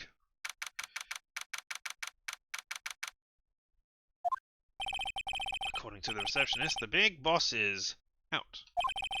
She couldn't say when he'd be back. It must be hard to keep track of everything when you're a famous lawyer. Not to mention, run an office like this. I guess I'll just have to come back later. Examine! That painting has been bugging me ever since I stepped into it. It's not been bugging me, it's just there. The old paint is so thick it's practically giving me a stuffed nose. I'm sure the price is nothing to sneeze at either, for that matter. What about the... No clues here, but, I mean, it's... Did I press it on the blue bit? Is that what happened? Yeah, no clues here. Okay, so I did. I thought it was yellow. Table for clients. An elegant ebony case, if I'm not mistaken. That light is made of solid gold. Even I can tell someone here. Even I can tell someone here's got money to burn.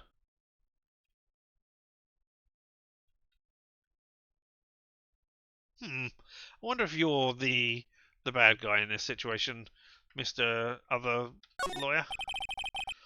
Expensive potted plant. No idea what kind of plant it is, but it's probably the most expensive one available. I mean, I don't understand how a potted plant like that could be that much more expensive than a regular potted plant, but okay. I guess, I mean, if it was an orchid, sure, but I wouldn't really class that as a potted plant. Solid mahogany desk. Wood's been polished to a deep luster. That's got to be these, right? Expensive-looking mahogany bookshelves, filled with expensive-looking books. Funny. Don't look like they've ever been read. Okay, so he just buys them by the yard to fill up. Is that everything?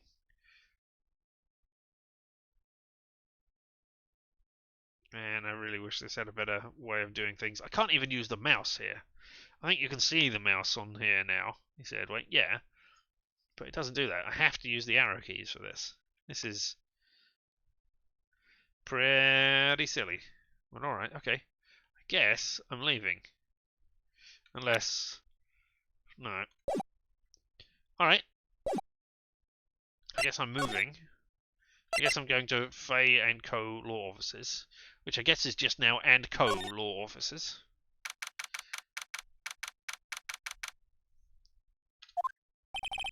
The office is filled with police officers. Is Detective Gumshoe here? Or busily searching for clues? Hey, you there! This is a crime scene, pal. No trespassing. Sorry. Don't I know you from somewhere? Wait, you're that Butts guy, aren't you? No. Phoenix Wright. How could anyone mistake me for Larry? Ha! I guess I got the wrong name, Mr. Wright. Sorry about that. That Butts guy, he was a killer. And you're no killer, right? He was innocent. Right. And you were? Detective Suede Shoes, Detective Gumtree, Detective Gumshoe. I'm going to treat you with respect and get your name right. Detective Gumshoe. Gumshoe, wasn't it? Dick Gumshoe. Right. At your service. Hang on. That's Detective Gumshoe to you, pal. Anyway, get the name right. I did. Don't go calling me Dick. The only person who gets called Dick is Dick Grayson. Hey, Dick, get over here. Yes, sir. Be right there. Oh, you're her lawyer, right, pal? You got business here, you better do it quick. Whew. Thinks I'm Maya's lawyer. Alright, I want to present you with... conversation I had with my sister is recorded on my cell phone. Oh, god damn it. I don't know what they did to this, but enter moves the conversations along and allows you to select certain options, but when you get to here, it has to be E and not enter. So I keep pressing enter on places to do things, but no, that's not the key, and I don't know why. Anyway, I was wondering, did you see Mayfay's cell phone? Alright, I have it. You think you could give it back? Sure. I mean, wait a second, pal. Tricky lawyer. Uh-oh, he's onto me. I mean, tell him straight. If I tell him why I want it, there's no way he'll give it to me. Alright, but then the evidence will be in evidence. Something in the matter? Oh, no, it's just, you know, detective. Oh, I know nothing, pal. That cell phone has a lot of numbers on it, like her boyfriend's. Cell phone owns all a little girl's sweetest and spiciest secrets. You're trying to confuse me. Sorry, pal, I already checked all the numbers in memory. Impressive. I'm quite the detective. Uh-huh. Oh, here, you can have the phone back. No one had any suspicious calls recorded in there after all. Seems he didn't notice the recorded conversations. Cell phone received from Detective Gumshoe. Check court records to hear the recorded conversation. Alright. I don't want to present it. I mean, presumably... Yeah, I was going to say, this is the thing that we've already heard. Alright, we have checked it. I mean, I don't want to present you with any of this stuff. So I guess I'll talk to you? Tell me about Maya. Now, Miss Fay, did you do an autopsy? Have you done one in the 12 hours since we last saw each other? Well, more than that, isn't it? You want to know the results, eh? Now don't you look at me like that, pal. It's no use. You might have been your boss, but that doesn't mean you get any special treatment. No, I'm the defense attorney. Or at least you think I'm the defense attorney. Alright. You can see the report, but that's all. Blunt force trauma, death was instantaneous. 9 PM. On the 5th of the 9th. Okay. About Mayor. Yeah, I'm looking forward to the trial. Sorry, pal, but this is one trial you aren't gonna win. What? Why do you say that? The city's put Prosecutor Edgeworth on the case. Edgeworth? I'm sure you know what that means, you being a lawyer and all. I guess I've asked all the questions I need to. You all done, pal? Yeah, thank you. We're heading out now. No, wait. One more thing I wanted to mention to you. I don't suppose you're planning on talking to that witness. Anyway, you'd better not. No influencing the witness with your lawyerly ways, pal. I mean... Come to think of it, I had completely forgotten about her. Yeah, well. The witness? Yeah, Miss April May. Sorry about this. I can't tell you anything about her. Look, you just told me her name, Miss May, huh? You already sent her home, then.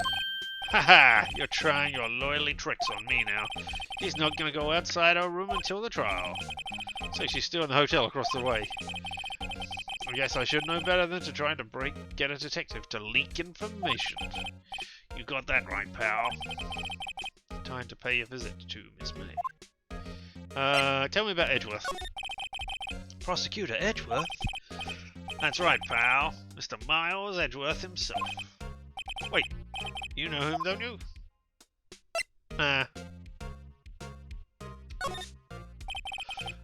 Never heard of him. Whoa, and you call yourself a lawyer, pal? About 4 years ago, this Edgeworth guy became a prosecutor at the age of 20. I mean, that is... too impressive. Everyone says he's a genius. As far as you don't know him. Of course I know him. I was just playing dumb. He's a cold, heartless machine who'll do anything to get a guilty verdict. There are rumours of back alley deals and forged evidence. Well, he's not a good lawyer. All I know for sure is that Edgeworth hates crime with an almost abnormal passion. I never imagined I'd be facing him so soon. Alright.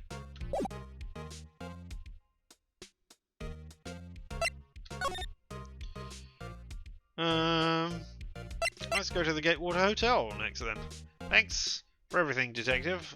I'm going away. Gatewater Hotel, room 303. Well, hello there, handsome. Hi. Smooth, right? Real smooth. You're the lawyer, aren't you? The detective told me. He said, don't say nothing to that lawyer, pal. Hee. Know yourself. Thank Detective Gumshoe for making my job harder. Gee, this is all like something out of a movie. It's all so exciting, I can hardly contain myself. Ooh, let me go freshen up some. Look the part of the beautiful eyewitness.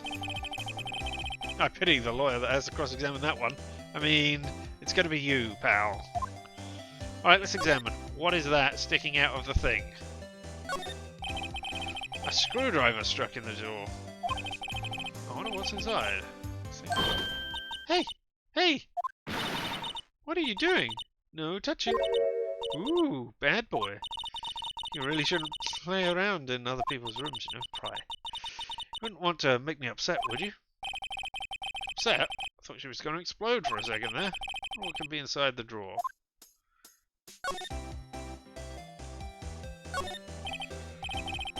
What's inside the wallet? Cough, cough! Maybe later. Alright. Flowers are fake, as expected. I know sunflowers and tulip, but that's about the extent of my floral knowledge. Roses. Flowers, tulips, roses. I mean, I think you'll probably be able to work out what a Venus flytrap is as well. But, you know. Ah, still seen fading. Wait, should that be still life? Whatever. One of those is hanging on the wall. That's a person, yeah, alright. Can you see into the thing? Like summer sunlight streams through the windows. There's the Fanco law office buildings, of course. You can see the inside of the room pretty clearly from here. I think it would be a little difficult to recognise a face from this distance, though. Good to know. Simple bed. It's been recently made. Nothing eye-catching here. I mean, if she's staying in the room, I guess she could be sitting at the chairs. Champagne? Bottle and 2 glasses are on the table. Somebody must be staying with her. Okay, so who was the person staying with you who did the screwdriving? Or was it you who had the screwdriver? Alright. Let's talk to you. Tell me about yourself. Could you just... Who exactly are you? Ooh, Mr. Lawyer. Are you hitting on me? No, I'm asking you about who you are. No, hey, I'm just doing my job here. You know, you're cute when you blush. Believe me, this is the first time in my life I've blushed this much. Right, can you just tell me what it is you do? Well, no. And you had your little hopes up, didn't you? Oh boy. I mean, yeah. Tell me what you saw. No, tell me about this room with the 2 of you. Exactly. I see there are 2 glasses on the table. Someone staying here with you? Ooh, what amazing powers of observation. You must be one of those famous detectives, like on television. Oh, no, not me. I'm, just a lawyer. Say, Mr. Big Detective, why don't you go look for clues in the garbage, Miss May doesn't like nosy little lawyers. Oh boy. Tell me what you saw. You think you could tell me something? I need you to describe what you observed at the time of the incident.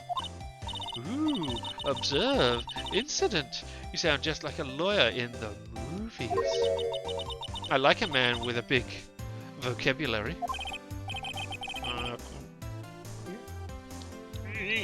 Better not encourage her. Yeah, that would be tampering with the witness. You know that thing that happened the other day? The bad thing? What did you see when it happened? When you see through your window? I suppose you could tell me about it? Pretty please? Let me see. Well... Dream on! If you want to know, I'll have to come to court tomorrow, Mr. Lloyd, but well, I'm not the one for the defence, but I would get all of the testimony beforehand. But hey, oh boy. Alright. What if I present you with... I'll present you with my attorney badge. Excuse me, but I'm a witness, police witness, you understand? How can I possibly give you any information in good conscience, Because that's what witnesses do? That's how it works? You tell everybody your testimony, and then everybody gets to determine whether what you are saying is truthful or not. Like, usually the judge or the jury would, be the only ones whose opinions counted, but anybody who wants to can hear your testimony. Me, the witness. Just like in the movies. Alright, okay. I guess I'm going back to Grossberg Law Offices. See if they're in now. Feel like Mr. Grossberg is out still. Or maybe we should just wait here for him to come. Yes, exactly. Ah! That wasn't the most over-the-top clearing the throat I've ever heard. Ah ha ha! So you're the one they say has been looking for me. Yes, that's me. He looks even grander than I imagined. That badge on your collar. Ah, so you're a lawyer, are you now? Yes, well, yes. And what do you want with me? I'm not particularly busy these days. Please, proceed. Not busy? Then how come no one can get in touch with you? He was golfing, or maybe he was painting, or something. Something the matter? You came to see the one and only Marvin Grossberg, did you not? Well, here I am, boy. What do you want? Out with it. Well, so actually, it's about Maya. Maya Fey? Ah, yes. Maya Fey. Go on. Why this strange reaction? Ah, cha-cha. I'm really quite busy here, son. I can't go taking cases on a day's notice. No, it's quite impossible. Well, wait a second. How did you know the trial was tomorrow? Ugh, anyway, I'm afraid it's entirely impossible for me to represent her. Sorry. End of discussion. What's going on? You refused me before I even got the chance to ask him. Is it because Miles Edgeworth is involved? What do I tell Maya? I'm going to present you with... Oh. I was hoping to have the letter that Thingy said that Maya gave to Maya to say, hey, go to this person. No? Alright. Yeah, I want to know about that painting first of all. That's quite a painting. Aha! You noticed. It's my pride and joy. Impressive, isn't it? Well, isn't it? The colour of the sky, the hue of the sea, the weave of the straw hat. It's worth at least 3 million. I have no intention of parting with it, of course. No, I won't sell it. Not even to you. I mean, I wasn't interested. I was mildly interested, but I wouldn't buy it for 3 million. It's not for sale. I'm not buying. Jeez. Alright, how did you know Maya? Yeah, how did you know Miss Fay? Or Maya Fay? Well, she worked here a long time ago. Quite the apprentice, that one. Learned my techniques in the blink of an eye. I can't even see your eyes blinking. They're just like lines penciled on. She left one day, quite suddenly. She had a mission, you see. A mission? You could see it in her eyes. She followed it with a burning passion. Never looked back, that one. Why did you refuse? And how can you just refuse like that? Please tell me, why won't you take the case? Hmm? Oh, there are your eyes. Well, you see, it's just... I'm busy, you see. Have you got your eyes closed in that one? I guess so. But my client is Maya Fay's sister. Your client is... The accused is. Maya trusted you. She knew her sister would be in good hands. Yes, of course. I know that. However, I'm sorry, but I must refuse. Sorry. Goodbye. Creep. Fine. I don't have time to argue with you. Anyway, I'll go look elsewhere. Grumble. Think not. Huh? Did you say something? I think not, I said. What do you mean? I'm terribly, terribly sorry. But I'm afraid that no lawyer worth their salt will take on this particular case. Terribly sorry, my boy. Why? I cannot say. I beg your pardon, but could you leave now? I have nothing more to discuss with you. What's going on here? I mean, I bet it is Edgeworth. Alright, let's go to the detention centre.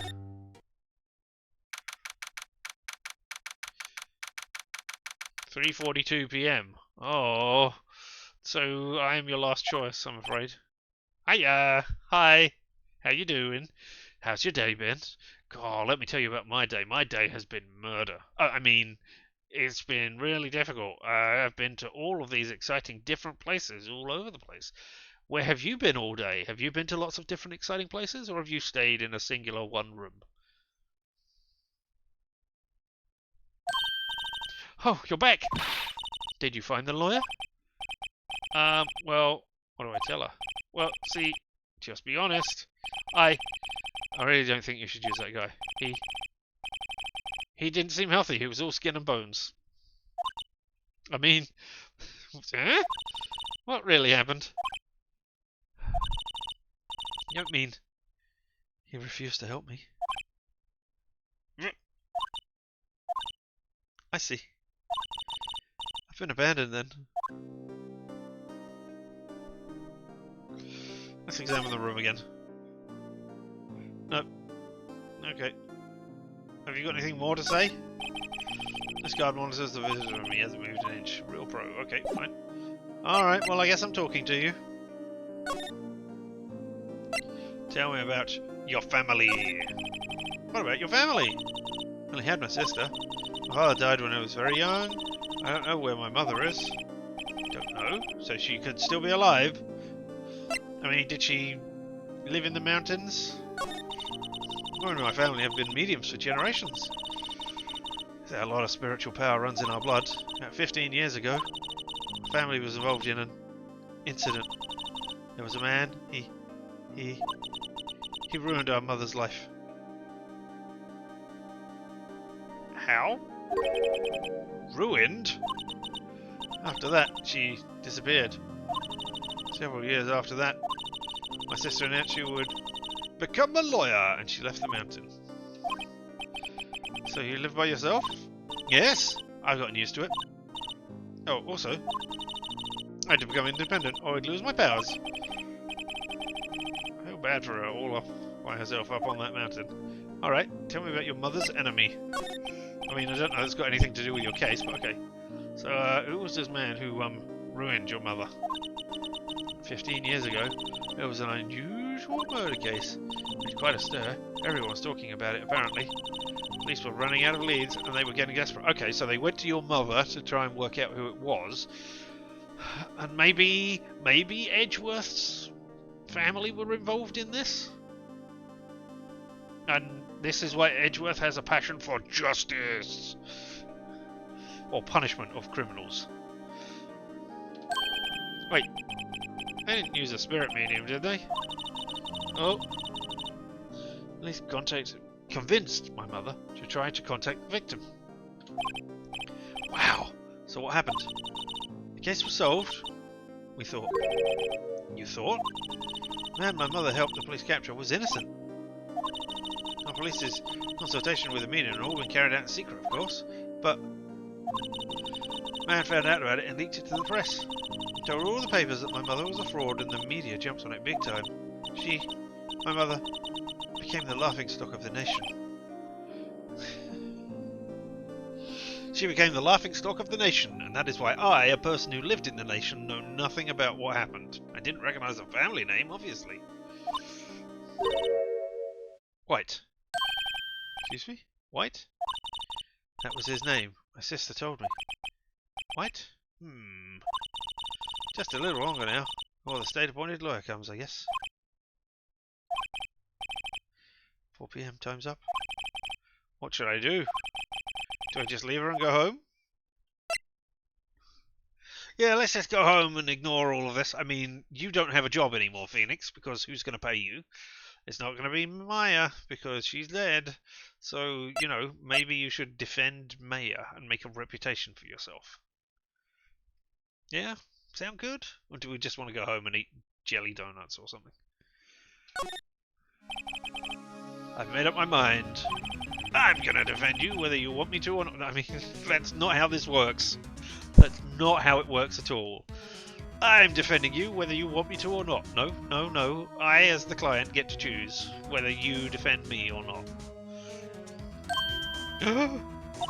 Why? Why? Well, I don't know. Someone else is the culprit. You didn't do it. I'm not going to say I can't abandon you. I'm going to say someone else is the culprit. We will catch them together, Maya. I can't let Maya down. You aren't the culprit. Somebody else is. How do you know? I have a hunch. Given the evidence, it would be easy to assume that Maya was the guilty. No, it wouldn't. But there's something about this whole thing that smells fishy. Yep, witnesses strange behaviour. Was that all an act? The way that lawyer refused to help out Maya. But more than all that, she has no one left to help her. Nothing is more sad or more lonely than that. I know, I've been there. A long, long time ago. Is this where Butts comes to your rescue? Why did I become a lawyer in the first place? Because someone has to look out for the people who have no one on their side. Maya, I won't abandon you. You can count on me. That's so kind of you.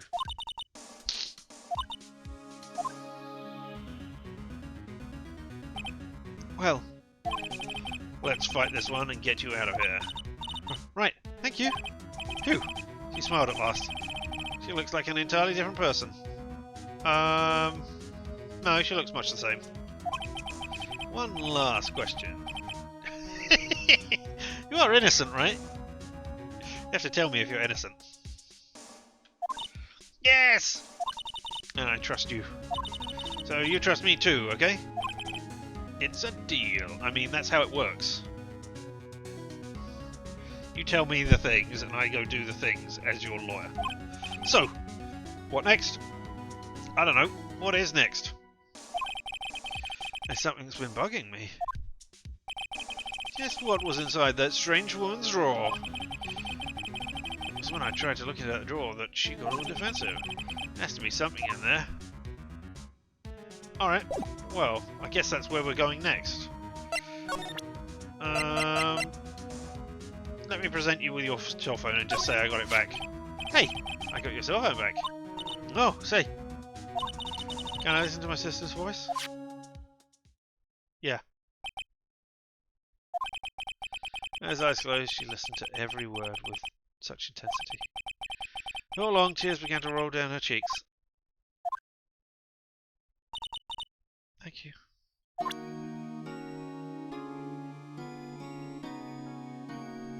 Yep.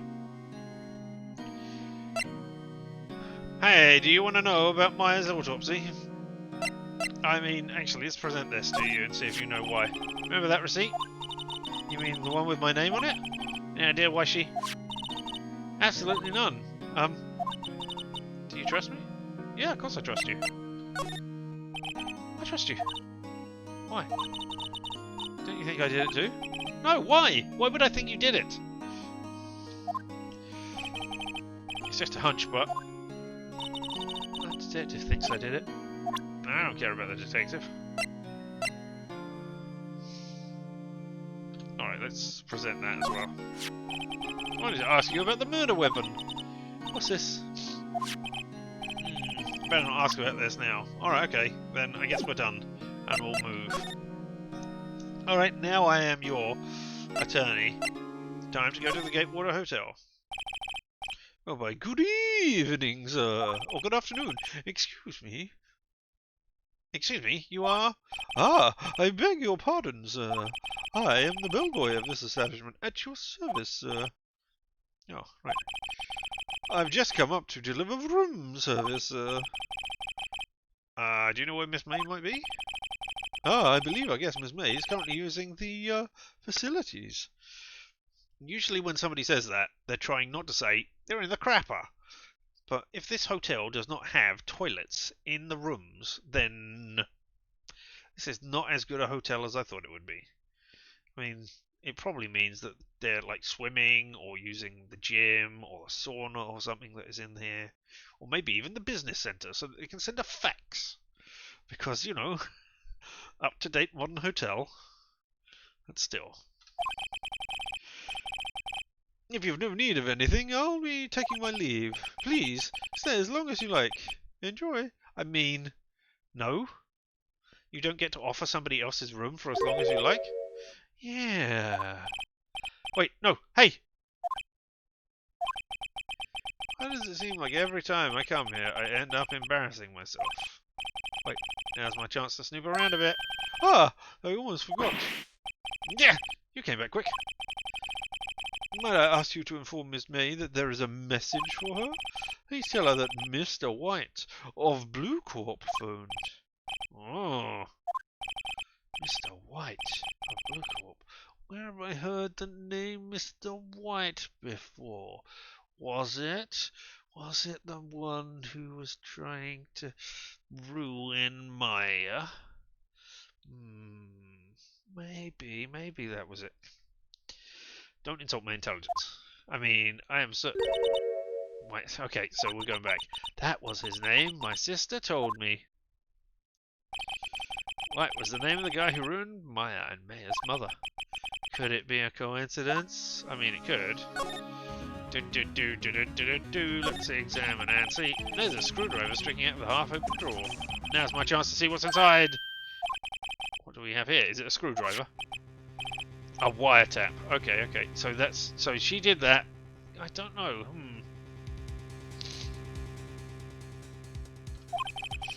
What would a woman like her be doing with a thing like this? Wiretap added to the court records found in Miss May's hotel room. There is definitely something suspicious about Miss May. Why would she have something like this in her hotel room? Maybe her name isn't April May after all. Maybe her real name is June. There's a story behind all this, I know it. Alright! I'll be using this bit of evidence in tomorrow's trial, that's for sure. For Maya's sake. And Maya's sake. I'll get to this woman's bottom. Wait, I mean... You know what I mean. Oh, bellboy, still there? Uh-oh, time to scram. Look forward to tangoing with you tomorrow, Miss May. In court. To be continued. Is that it? Is that the end of case number 2? Turnabout Sisters, Day 1 investigation. Maybe not. Maybe this is still episode. Let's find out. Day 2 trial. Okay. We've done all of that. Boo. September 7th, 10 AM, District Court. Courtroom number 1. Moving up in the world. Court is now in session for the trial of Miss Mayofay. Prosecution is ready, Your Honor. The defense is ready, Your Honor. Oh, Sedgeworth. I'd better not show any signs of weakness today, or he'll be on me in an instant. Miss Edgeworth, please give the court your opening statement. Thank you, Your Honor. The defendant, Miss May, was at the scene of the crime. The prosecution has evidence she committed this murder, and we have a witness who saw her do it. The prosecution sees no reason to doubt the facts of this case, Your Honor. I mean, always doubt the facts. Until they are absolutely 100% confirmed. Anyway, I see. Thank you, Miss Edgeworth. Let's begin then. If we may call our first witness, Your Honor, the prosecution calls the chief officer of the case, Detective Gumshoe.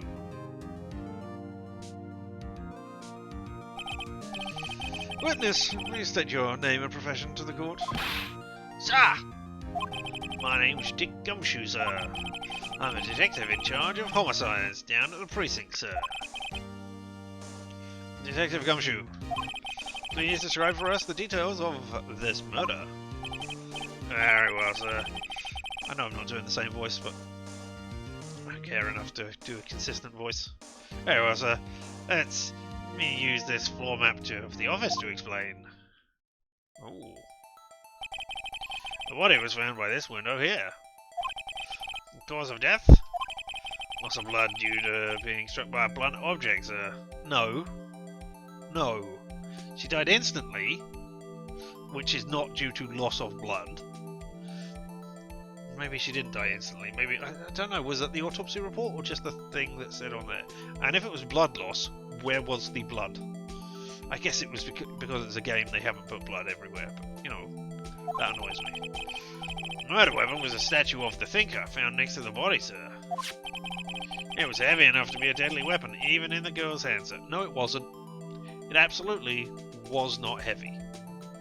The thing that made it, well, okay, maybe not the thing that made it heavy, but the guts of it, the bit with the clock and the important mechanism which made it all speak, etc., had been ripped out and been replaced with paper, so wasn't heavy. You've just got the shell then.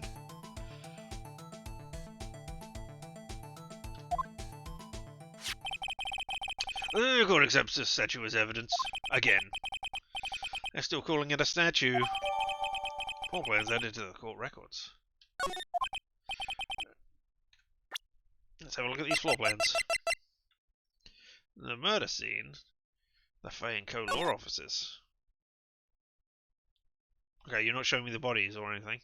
Okay, and that is this white bit here is presumably where they can see, like, the field of view that the witness had. Which seems stupid, because that is not the field of view the witness had. The witness had the field of view of the entirety of this, length of thing, and then it narrowed into here. It's not like they could only see in through the window. Yeah, they could see the outside of the building as well. I guess they're just showing like the stuff that could be seen. And they'll say, I saw somebody enter the room. And they'll go, no, you didn't, because they weren't in the room. I saw them sitting at their desk. No, you didn't, because you can't see them at their desk. Well, we'll get on and find out. Now, detective. Oh, now, detective. Yes, sir. You immediately arrested Miss Fay, who was found at the scene of the crime, which was a room. Can you tell me why? Yes, sir. That hard evidence she did it, sir. Detective Gumshoe, please testify to the court about this hard evidence. Witness testimony.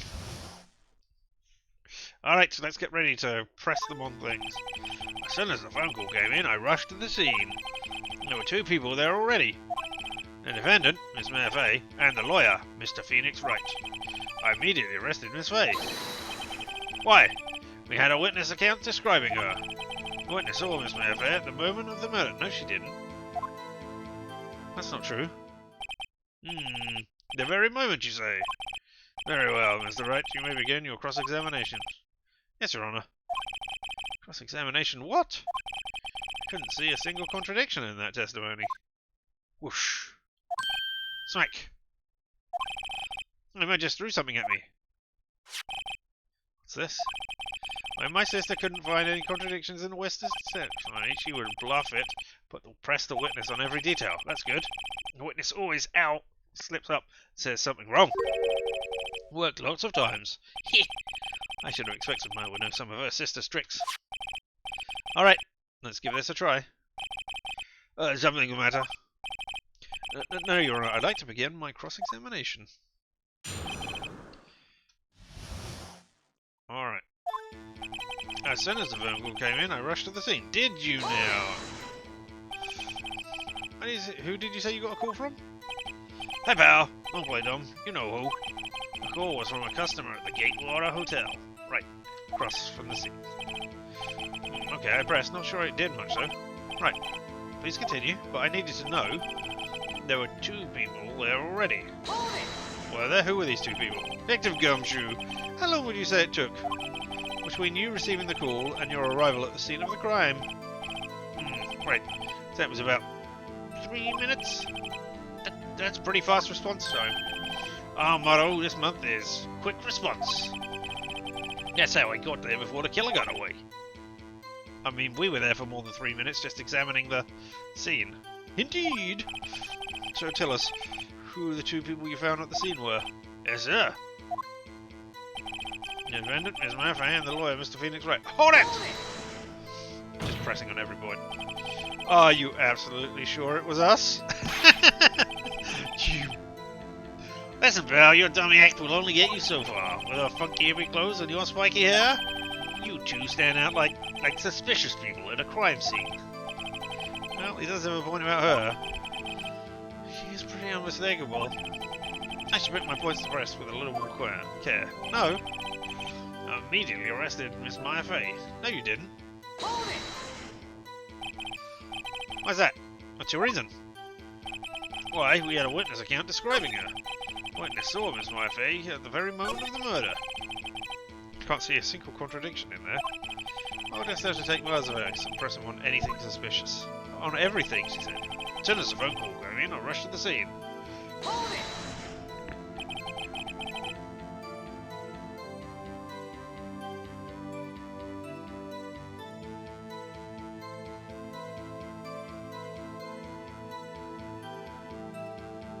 Excuse me, who did you say the call got a call from? Is this exactly the same thing that we just did? Oh. You know who. The call came from a customer at the Gatewater Hotel, right across the crime scene. Okay. I pressed. Not sure if it did much though. Okay, right. Please continue. Alright, so I did that. I pressed that. I pressed that. I immediately arrested Miss Mare Fay. Because you had the witness describing it. Why, we had a witness account describing her. Did you? Oh, excuse me. Yeah? Have I heard correctly? You said you arrested her because you had hard evidence she did it, correct? Huh? Did I say that? Me? Me? I heard you say it. You did say that. You said it. Exactly what about this suspicious woman in pink's claim was hard evidence? Pink's? In the pink person, so the person who is all pink. Well, what? Miss May isn't suspicious. Sure isn't pink, pal. Well, and she is pink. No, that's enough, Detective Gumshoe. Do you have any more solid proof other than her claims, Detective? I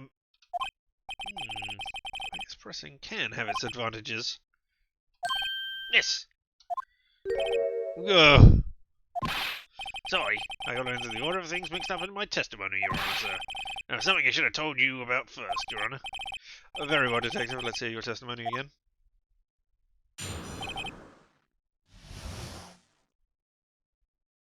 Hard evidence. After securing the suspect, I examined the scene of the crime with my own eyes. I found a memo written on a piece of paper next to the victim's body. On it, the word mayo was written clearly in blood. Lab test results showed the blood was with the victim's. Also, there was blood found on the victim's finger. Before she died, the victim wrote the killer's name. You don't know that. How you like that? It's my hard evidence. Before we begin cross-examination, I have a question for you, Detective. Your Honour? Why didn't you testify about the final piece of evidence the first time? Yeah. I know. I'm real embarrassed I forgot about it, Your Honour, sir. Try to be more careful. Very well. The defence may begin its cross-examination.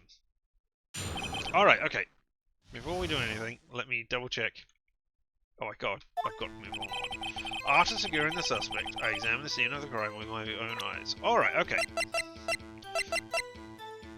Death was instantaneous. Yeah, okay, so she didn't do that. Excuse me. Secured the scene of the crime, I found a memo written on a piece of paper next to the victim's body. On it, the word mayo was written clearly in blood. Lab test showed that the blood was the victim's. Also, there was blood found on the victim's finger. Before she died, the victim wrote the killer's name. No, she did not. Sorry. This one. Hold it! Or objection! Objection! There we go. Objection! Detective Gumshoe. There's one thing I want you to clarify for me here. You say that the victim, Miss Fay, wrote this note. That she was accusing the defendant, Maya Fay. That's really what you're saying? Well, what? This isn't one of those lawyer tricks now, is it? Of course she wrote it! Who else could have? Ah, no. No, backwards, Detective. But backwards? The victim is the only person who absolutely could not have written it. Indeed. This is a report from your department, Detective. Immediate death due to a blow from a blunt object. She died immediately! Hey, I know it was your sister and everything, but, you know, she died immediately, and I must go through all of these details in court with you. But, no butting your way out of this one, Detective. Order! Order! Defense has a point. Someone who died immediately wouldn't have had the time to write anything down. Objection! Yes, right. I beg your pardon, but when exactly did you obtain that autopsy report? When?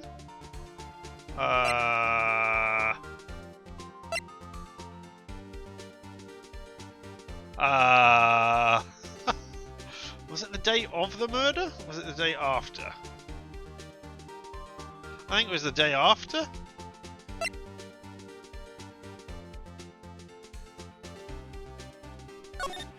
Well, it makes sense. It was the day after the murder. The prosecution's point being?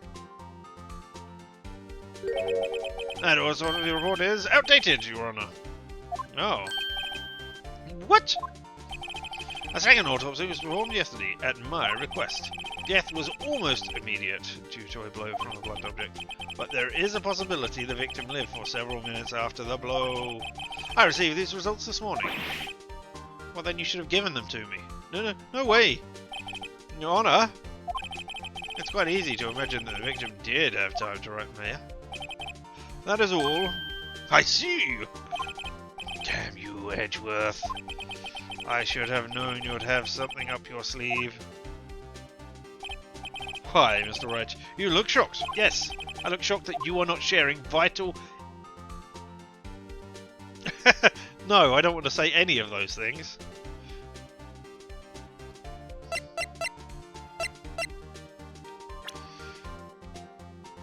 I can't even present anything. Well, actually, we haven't looked at the profiles. The victim, Chief Attorney at Faircount, excellent defence lawyer, Mayor Fay. She's 17, so she was 2 when it happened. Alright, okay. And you were 12. Right, okay.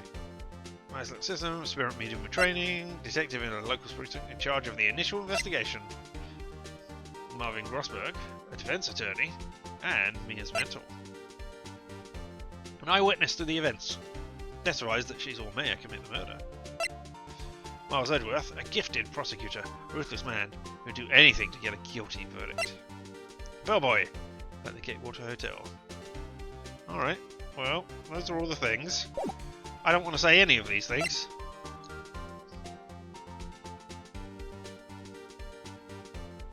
I don't think you're a sham. I don't think the detective's a sham. I don't think I'm a sham. I guess of all of these, I'm a sham is the least... I don't want to piss off the detective or the prosecutor at this point. I think... Detective Gumshoe, was I a fool to trust you in your report? Huh? Me? I wasn't, huh? Detective Gumshoe? I'm disappointed in you, handing him the wrong report like that. Eh? I'm sorry, sir. You are at fault, Detective. This isn't going to look good on your evaluation next month. What? But... Sorry. I mean... I don't have that much pull. Your Honour, I submit this report to the court. Understood. The court accepts the evidence. Bertrand Robert may have lived for a few minutes after being hit. Well, Your Honour, the evidence strongly suggests the victim was identifying the killer. No, it doesn't. I suppose that's the obvious conclusion, yes. Darn, this isn't good. Prosecution would like to call its next witness. This poor innocent girl saw the murder with her own eyes. Oh no! Yeah, let the witness, Miss April May, take the stand. Exactly what part of her is innocent? I don't like what you're suggesting, Phoenix. Witness, your name, please. April May, at your service. Ding.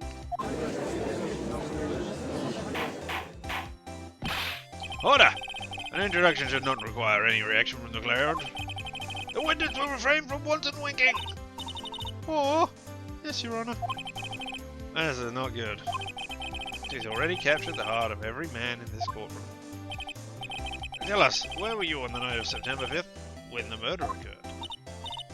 Gee, I was, like, in my hotel room, teehee. I checked in right after lunch. This hotel is directly across from the Fay & Co. law offices? That's right, big boy. I believe you testified to the court about what you saw there. Alright.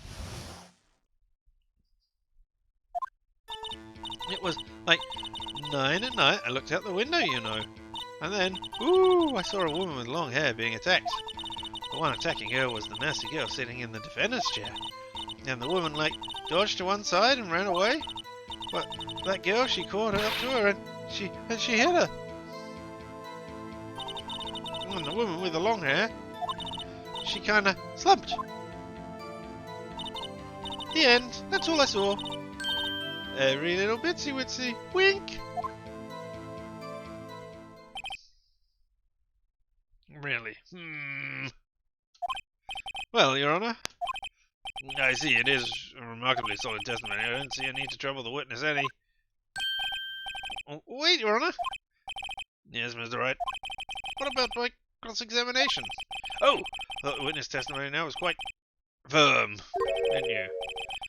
Mr. Wright, I understand you were This phase understudy, were you not? No, that's definitely not what I was. I wasn't her understudy. That is a acting term. Anyway, you must know her techniques well. Her cowardly way of finding tiny faults in perfectly good testimonies. Hey, how dare you? Well, Mr. Wright, would you like to cross-examine the winner? Yeah. I'll gladly proceed with the cross-examination, only because I have a feeling Edworth doesn't want me to. He has to have some weakness. Very well, you may begin your cross-examination.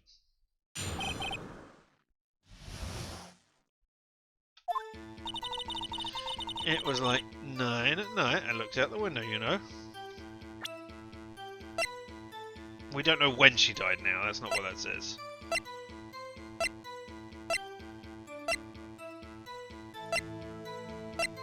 Can I examine that? No, I can't. Okay. And then, ooh, I saw a woman with long hair being attacked. The one attacking her was the Mercier sitting in the defendant's chair. Then the woman, like, dodged to one side and ran away. Okay. Objection! This evidence clearly reveals a contradiction in your statement, Your Honor. How exactly are the evidence and that statement just now related? They aren't, are they? Yes, they are. Not at all. Mr. Wright, please think over the facts before making accusations. Oh, and I lost part of my exploding bar up there. No. I got 1 million points for that, Judge. No, and then one like dodged to one side and ran away. You can't see it. You can't see behind. It absolutely makes sense because you can't see if she's dodged to one side. Well, all right, okay, whatever. All right. Tell me more. She dodged? Dodged what? Well, the attack. Please continue your testimony. No. But that girl, she caught up to her and hit her. With what? How do you know it was my client? Huh? Well, Gee. First of all, she had a girl physique. And secondly, she was small. Who else could it be but her? I mean, I question your testimony. Hold on a minute, that testimony stinks. What? It's me. I'm willing to bet that. You saw nothing. Did you really see the defendant at all? Yeah. That's right. What's the meaning of this? Yes, what is the meaning? Somebody tell me, because I'm clueless about this. I mean... Okay. If you had really witnessed my client, Mayor Fay, you would have noticed her clothes before noticing her physique. Really? What?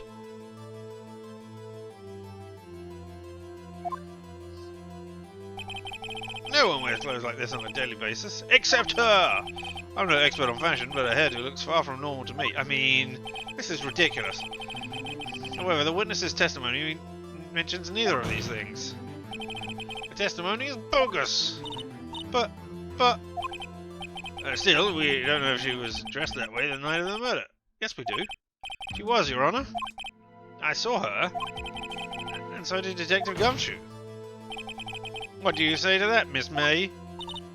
Rawr! What are you trying to say, you mean lawyer? I saw what I saw. I just didn't think all the trifling little details were necessary, darling. Miss May, the court would like to remind you to please omit nothing in your testimony. I'm sorry, Your Honor. I'll be a good girl, I promise. Wink. No testimony again, if you would. Damn, I almost had her.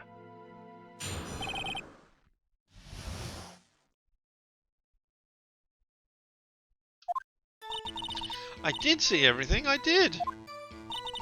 The victim, a woman, dodged the first attack and ran off to the right. Then the girl in the hippie clothes ran after her.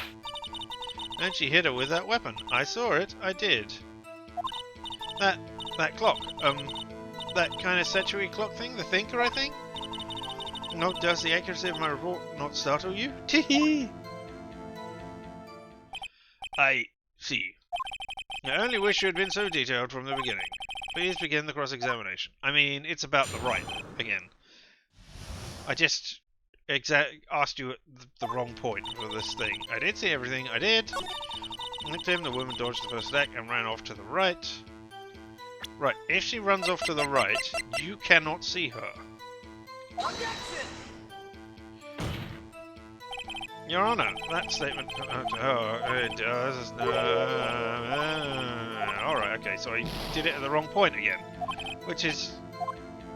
ridiculous. Dodged the first attack and ran off to the right. Then the girl in the hip clothes ran after her. Okay. And she hit her with that weapon. I saw it, I did. You couldn't have done if they were off to the right.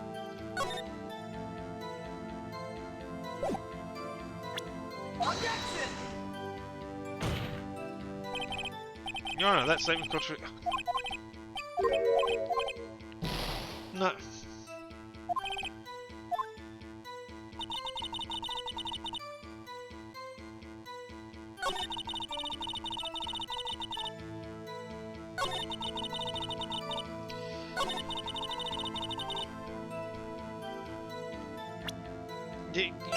You could not have seen them. No, okay, I'm losing that again.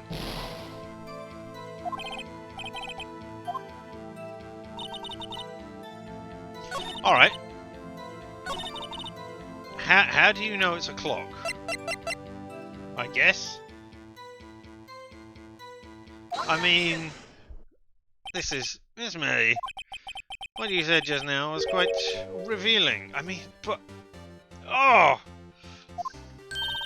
Revealing? Ooh, you'd like that, wouldn't you? Naughty Mr. Lawyer. You said that this statue of the Thinker was a clock, but there's no way of knowing that just by looking at it. Another person in much the same position as you recently called this a clock too, and he was found to be guilty of murder. Order! Order in the court. It's me. Can you explain how you know this was a clock? Objection!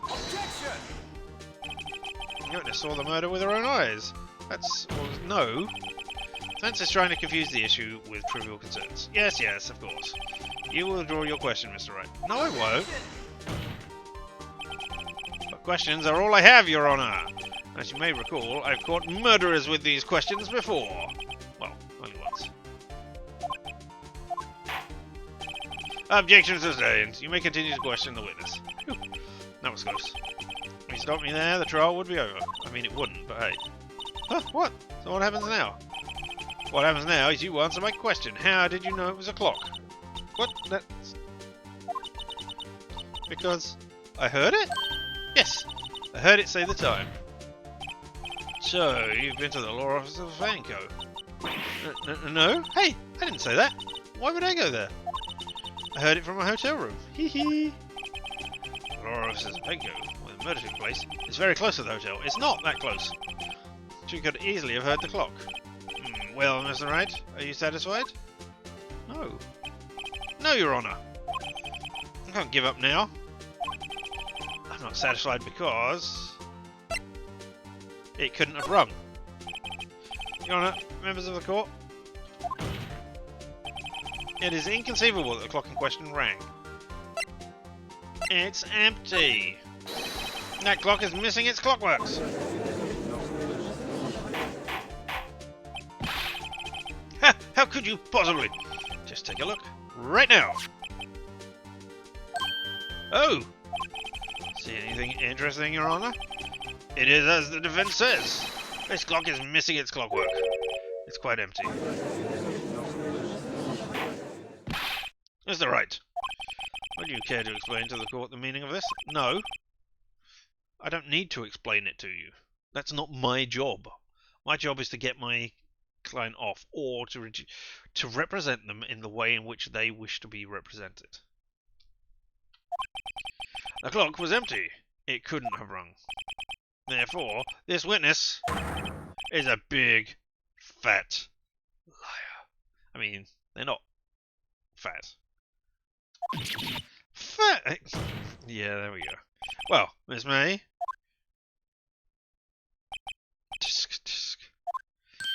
Well, quite a show you put on for us, Mr. Wright.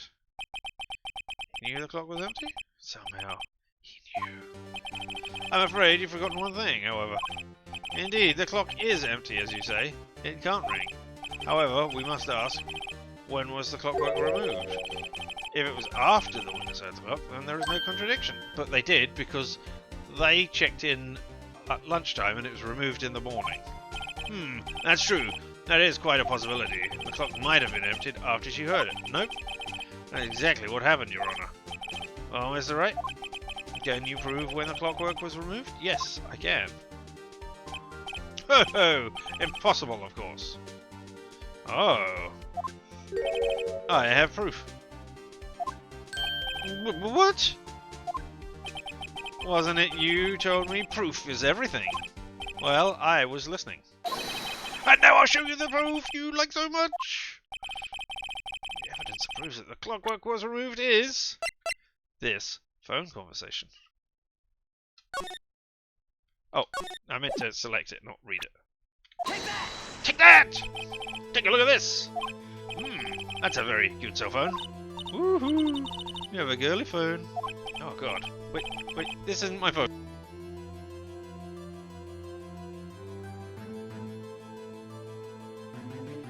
Thought I was going to sneeze then again. Hey, this isn't my phone. Listen! This is a defendant's cell phone, and it contains a recording. A recording of a conversation she had with the victim on the day of the murder. Order! The defendant's cell phone? This wasn't brought to my attention. Perhaps Detective Gumshoe overlooked it. Good detective better remember it up for evaluation soon. Gotta say, I'm starting to feel bad for the big fella. Let's hear the conversation. Do you just want me to hold on the thing, if you could? I should probably tell the clock isn't talking right now. Hey, it's not working, that's lame. I had to click the clockwork out, and that was September the 5th, 9:27 AM. Beep! Your Honour, I think this makes it clear that clockwork was already gone by the time this was recorded. Which was well before the witness even arrived at her hotel. Well, Miss May, would you care to explain this to the court? Just how did you know that weapon was a clock? Well, isn't it obvious? I saw that clock before. What store was that again? I got it for so many. Oops, I forgot. The witness had seen it before. That would make sense. Does the defense have any objections, Mr. Wright? Yes. She claimed she had seen it before. She couldn't have. Larry Butts made them. But this directly contradicts this piece of evidence already submitted to this court. Well then, let's see it. Please produce this evidence that will prove the witness has not seen the clock before. It's the fact that it was made by Larry Butts. Take that! It's simple. This clock was never in any store. Ever. Larry Butts is a failure. He is a worthless human being. He is a disdain upon humanity. The things that he makes, they're not sold in stores. Nobody would buy them from him. God, he's a worthless piece of filth. I'm sorry I defended him, even though he wasn't the murderer. My God, I hate him so much. Even if he's like a friend of mine and I owe him stuff. Could we blank that from the court records? Could I just start again and present this thing, please? No? What? A friend of mine made that clock. I say friend, I mean like person I know vaguely. Only two exist in the world. And the one that isn't here is in police custody. It's not in police custody. It's not in it's in evidence. It's not in police custody. Is where you have people in there. Never mind. Impossible. Everything is sold in stores. Miss May, I think it's high time you went shopping for a better excuse. No, excuses not on sale today. Ooh, oh, ho ho ho.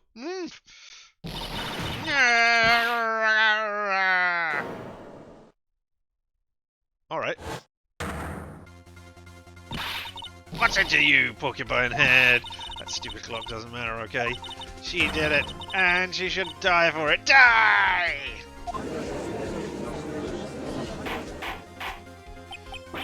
Whoa, let's not get ahead of ourselves now. This is a court of law, and the witness will remain calm.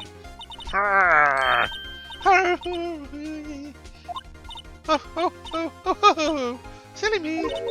Did I like lose it? I guess I did. Tee-hee. Wink. You're overplaying your hand there. Scary. Miss May, let me ask. Tell me, how did you know the weapon was a clock? Oh dear. Does the defense have an opinion on this behavior? Okay, this is it. Yes, Your Honor. Allow me to explain how I see the truth of this matter. Miss April May knew the weapon was a clock because you had heard about it. It was the wiretap. You had heard about it. So, has never held the clock in her hand. No, that's not what I was saying. However, she had heard it was a clock. She heard? That is correct, Your Honor. There is no other way she could have known the thinker was a clock. And I can show you the proof! Well, this is interesting. Let's see it then. Show me evidence proving that the witness had heard the murder weapon was a clock. It's the wiretap. Take that! Take that! Indeed. Have a look at this. Ah! Woo! I found this in Miss May's room. Yes, alright, please explain to the court what this is. Miss April May? You were tapping the victim, Miss Myface's phone, were you not? Ooh. Your Honor, this is irrelevant. I'm not entirely sure that it is. Objection overruled. Troubles me that our witness was in possession of a wiretap. This is outrageous! Does the defense truly claim that the witness was tapping her phone? Absolutely. Even if it was the case, which it's not, you still have to prove one thing. Did the victim ever say that the weapon was a clock on the phone? Yes. Can you prove that? I think not. Oh yeah? I think I can. It's simple. What? The same testimony we already heard. Here's my proof. Proof that the victim said on the phone that this weapon was a clock is the exact same thing we've already heard.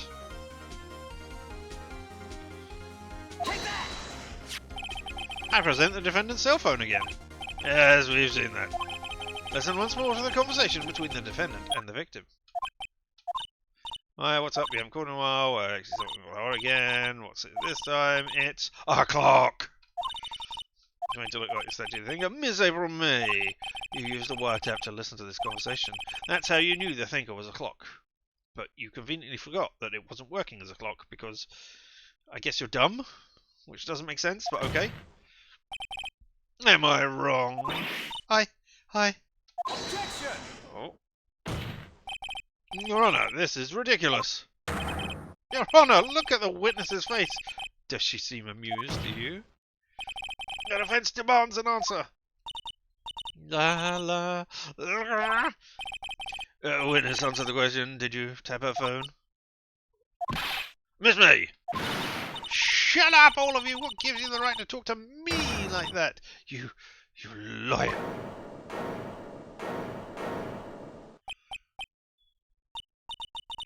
It's not fair, all of you ganging up on me like that. Oh, so I'm the bad girl, is that it? Is that it?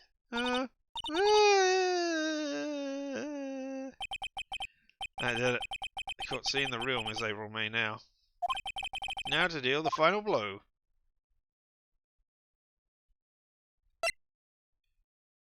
Oh. Why the wiretap? I'm not going to say you did it, didn't you? Because I think that was somebody else. Excuse me. Why did you tap her phone? Answer the question. Do I have to? Isn't this a murder trial? Isn't tippy-tapping irrelevant? Ah, she's saying exactly what Edward wants her to say. Miss May, you were tapping the victim's phone. I hardly call that irrelevant. No, this court does not condone the defense's tone of voice. He has a point. Well, Miss May, do you have an explanation for the court? Can you prove you had nothing to do with this murder, even though you tapped her phone? Ha! I'd like to see her pull that off. Mr. Lawyer, I saw that evil grin. You were probably thinking, I'd like to see her pull that off, weren't you? Damn, she's good. Well, you're not going to be the first man who's thought that. And of course I can, and will. You can't be serious, no way. Way, I say, way. Oh, and I assure you I'm serious, Mr. Lawyer. Okay, so the killing happened around 9 o'clock at night. Why, that's just when I was getting room service from that sweet bellboy. Room service? Iced coffee, I believe it was. Iced coffee, you know? Like normal coffee, but cold. If you don't drink it quick, the ice melts and you have regular cold coffee. Iced coffee? Think I'm making this up? Ask the bellboy. Wink. Now go, the witness was not on the scene at the time of the murder. I never said she did it.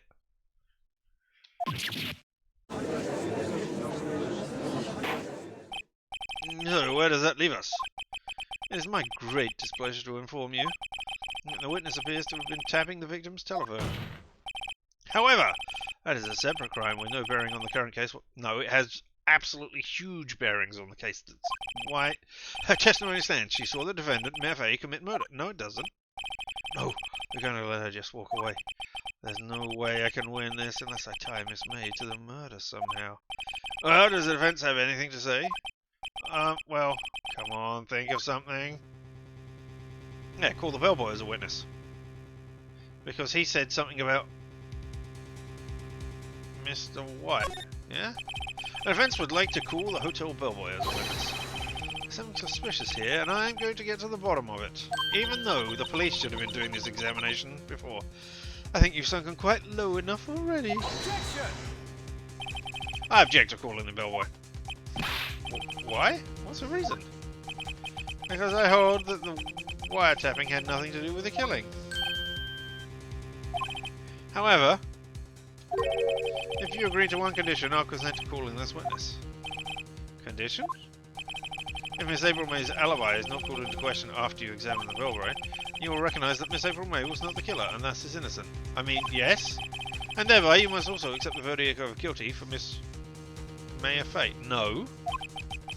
That is my condition. What? I better find something suspicious in that bellboy's testimony. Otherwise, Mayor will be declared guilty on the spot. That's not how this works. What should I do? Accept the condition. Alright, I've got nothing to lose, except for, well, everything. Understood, I accept your condition. Humph. Fool. You fell right into my trap! Uh-oh. Wait. Very well. I will call the hotel bellboy to the stand. I don't want to know about the hotel bellboy. I believe we're ready for the witness to testify. He certainly does look like a bellboy.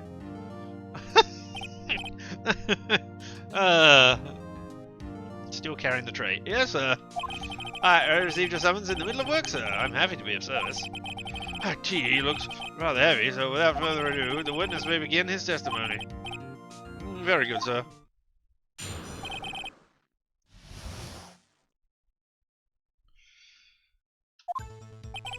I am the head bellboy at the fine Gatewater Hotel, in business for 4 generations. I believe I received a call after 8 in the evening from my guest, Miss May. She asked for an iced coffee to be brought to her at 9 on the dot, sir. I brought it to her at precisely the requested time, of course. And I delivered iced coffee to our guest, Miss May herself. I see. The defense may begin its cross-examination. Right. I'm ready, I hope. This is it. If I can't prove Miss May was involved with the murder now, Mayor will be finished. Alright, I mean, if it was 9 on the dot, then how did she also do the call? Alright, I am the head bellboy at the fine Gatewater Hotel, in business for 4 generations. Don't care. I believe I received a call after 8 in the evening for our guest, Miss May. Hold it! Are you sure it was Miss May on the phone? Absolutely, sir. How can you be so certain? I checked Miss May in personally, sir. Not only did I see her in all her stunning radiance, but also heard her voice. And then I saw them, and I... the point being, I remember her quite well, sir. Yes, what was it then? She asked for an iced coffee to be brought to her at 9 on the dot, sir. 1 second.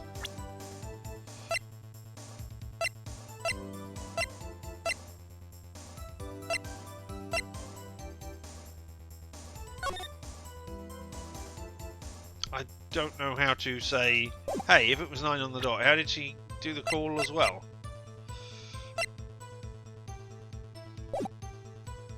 Hold it! 9 on the dot, you say? According to whom? From where? Yes, I confirmed that detail several times. She was watching a program on the TV and wished to drink after she finished. 9. The time of the murder. I brought it up to her precisely the requested time, of course. And I delivered the iced coffee to the guest, Miss May herself. Oh, I wouldn't have any reason to lie. I have to find something to use in his testimony. One more time, I'll press him until he spills the beans. Or his tea. I'm the head bellboy of the Gateway Hotel, in business for 4 generations. I believe I received a call at 8 in the afternoon for a guest Miss May. She asked for an iced coffee. Ordered her on the dot. I brought it to her at precisely the requested time, of course. And I delivered the iced coffee to our guest Miss May herself. Precisely the requested time? Precisely 9 then? Precisely, exactly, and most definitely, sir, 9 PM. How can you be so sure? Miss May was quite insistent that we brought them. Oh, boy, hee I'd like iced coffee at exactly 9. Something like that, sir. Therefore, I knocked on her door at the crack of 9, sir. Why would she be so particular about the time? And I delivered the iced coffee to, I guess, Miss May herself. Did you? Hold it! You're sure it was Miss April May herself? Absolutely, sir. Absolutely? Yes, sir. As in, so very absolutely, sir. It's an endearing mannerism of mine. How come you're so very certain? Well, I brought the room service, sir. The guest, sir, favoured me with an embarrasser, sir. An embarrasser? Is that French for embrace? It's French for kiss, sir. But not a French kiss, sir. More of a peck on the cheek. Well, why would she have done that? I mean, it could be the tip. She could be poor. I believe perhaps she was momentarily swayed by my prim demeanour, sir. It was a moment I shall never, ever forget, sir. Sounds pretty fishy to me. I think Miss May was up to something and wanted the bellboy to remember. Exactly. It's no good. There's nothing there. Is that it? Disc disc. Finally, you understand. This bellboy has absolutely no reason to lie. Now, if you have any decency, you will end this rather tedious cross-examination here. Was a bit tedious. Let's may leave the stand. I can't let this happen, can I? Protest. You can't. Wait, please wait. Yes? Does anyone have something to add? One last question. Let me ask one last question. Your Honour, I must object. The charade of justice has gone on long enough. Now, Mr. Edgeworth. Alright, Mr. Wright, I'll give you one more question, that's all. Okay. This is really it now. This is my last chance. What do I ask him about? Check-in, room service, bed making.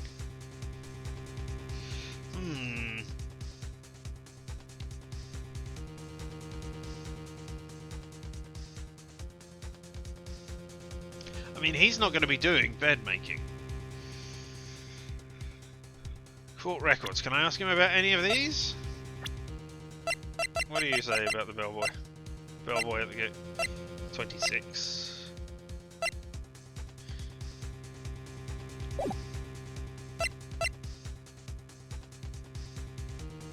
Did she ask for that particular room on check-in? Oh, sorry.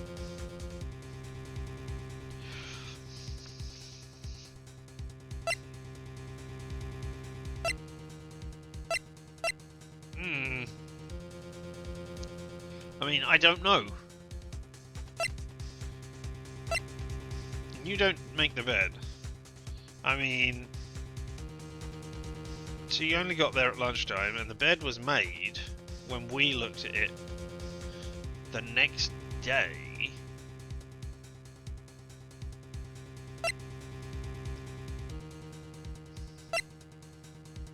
Let's ask about check-in. Let's see if she got that room for a reason. Tell me about check-in. Tell me about when you checked in, Miss May. Oh, alright, very well, sir. My first thought was that she was a beautiful, beautiful person. She's just my type of girl, so it was a disappointment, really. I see. Why was it a disappointment? Because she had somebody else with her? Excuse me, what exactly was a disappointment? Well, not without charm, sir, but even I'd have a little chance with her lover there. What did he say? What did you say? I mean, all of those might have led to the same thing. Oh, rather, quite. Bellboy, tell us the truth now. Did Miss May check in with another person? Objection! I object. That was objectionable. No. Objection overruled. The witness will answer the question. Yes, I see. Why did you not mention this in your testimony? Well, sir, you see, you didn't ask. Nice try. That's the sort of thing you're normally supposed to mention. Ah, yes, quite, indeed. It was the, good barrister there, Mr. Edgeworth, who... He asked me not to mention it if I wasn't specifically asked, sir. Ooh. You fool! You fool. I've done it! I've won! Have you? Miss April May checked into a twin room with a man, correct? Yes, sir. Then, when you brought the room service, you didn't see that man in the room. That's right, sir. Your Honour, we have just learned of another person involved who may have been the murderer. Out of this new fact, I hold that it's impossible to judge the defendant. Wouldn't you agree, Mr. Edgeworth? And who, Mr. Wright, is this other person? Simple. It was...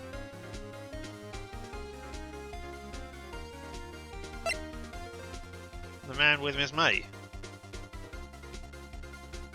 It's not the bellboy or Miss April May. It was the man with Miss May, I guess, right? The man who checked in with Miss May.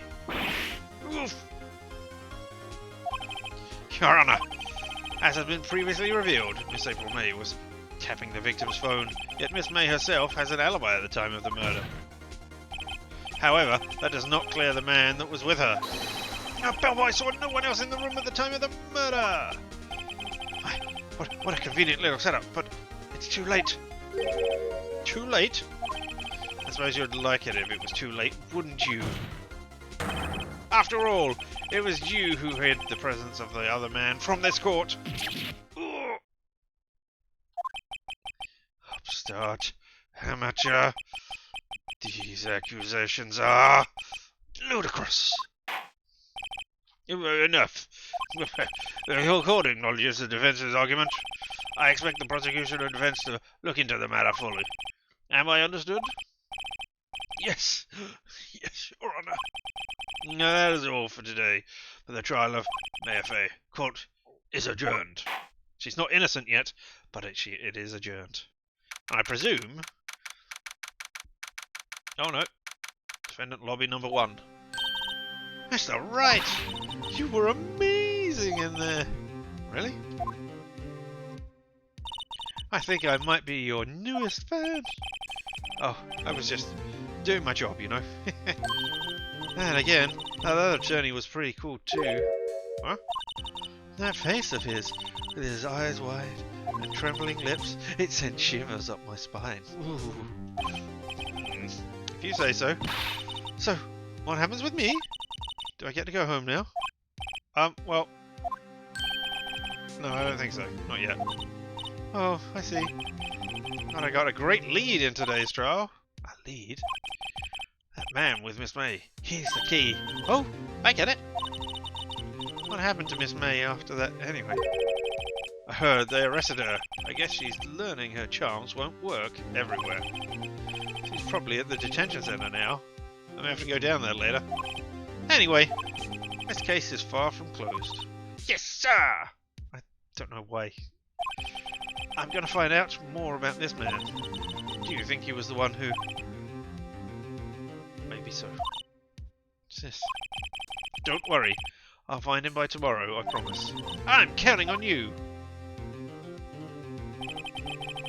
I asked for a full record of April May's testimony. I thought it might come in handy during the trial tomorrow. But now that I have it, I'm not so sure.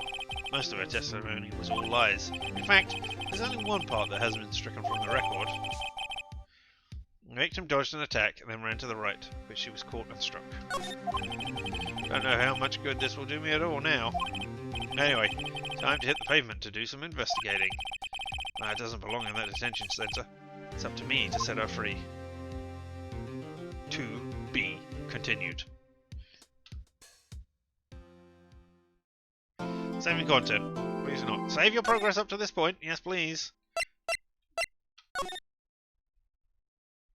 There we go. Day 2, investigation. Boop! September 7th, 3:11. Detention Centre. Visitors room. Let's just see, who are we going to be seeing here? Ah! It's you. But I don't think we're going to be continuing with it today. I think that is a convenient place to stop for the day. There we are. There I am, objecting all over the place. Yes. So, the question is this... because I worked in a law office and had so much there that, you know, this obviously doesn't jive with what is going on, but it's also a game. But sometimes, you know, it's like, hey, you've got to pick the right thing to question about and use the right object on it. It is very much still rub everything against that one thing in order to get it. It's very much got the point and click problem. So, I don't know if... I don't want to say I don't know if I'm enjoying it, because I think it's an interesting idea, but if I did not get the 3 games together, would I be playing a second game after having got through part of this first one? I mean, I will reserve judgment until the end, but at the moment I'm leaning towards no. I don't think I would pick up another game after this, just because it just doesn't rub me the right way. But we will continue with this come Point and Click Sunday, because I am interested to know how this last one ends. And I would like to see the other cases that are going on there, but I don't know whether we will be doing those on stream or not. We'll see after the end of this game. Not the case, but the game itself, the whole game. Because I don't know if there's another case after this or not. I assume we need to free Maya and then maybe track down Mr. White afterwards. I don't know whether it's something that is spread across all the 3 games or whether it's just for Ace Attorney, which I think is the name of this particular game. I don't know.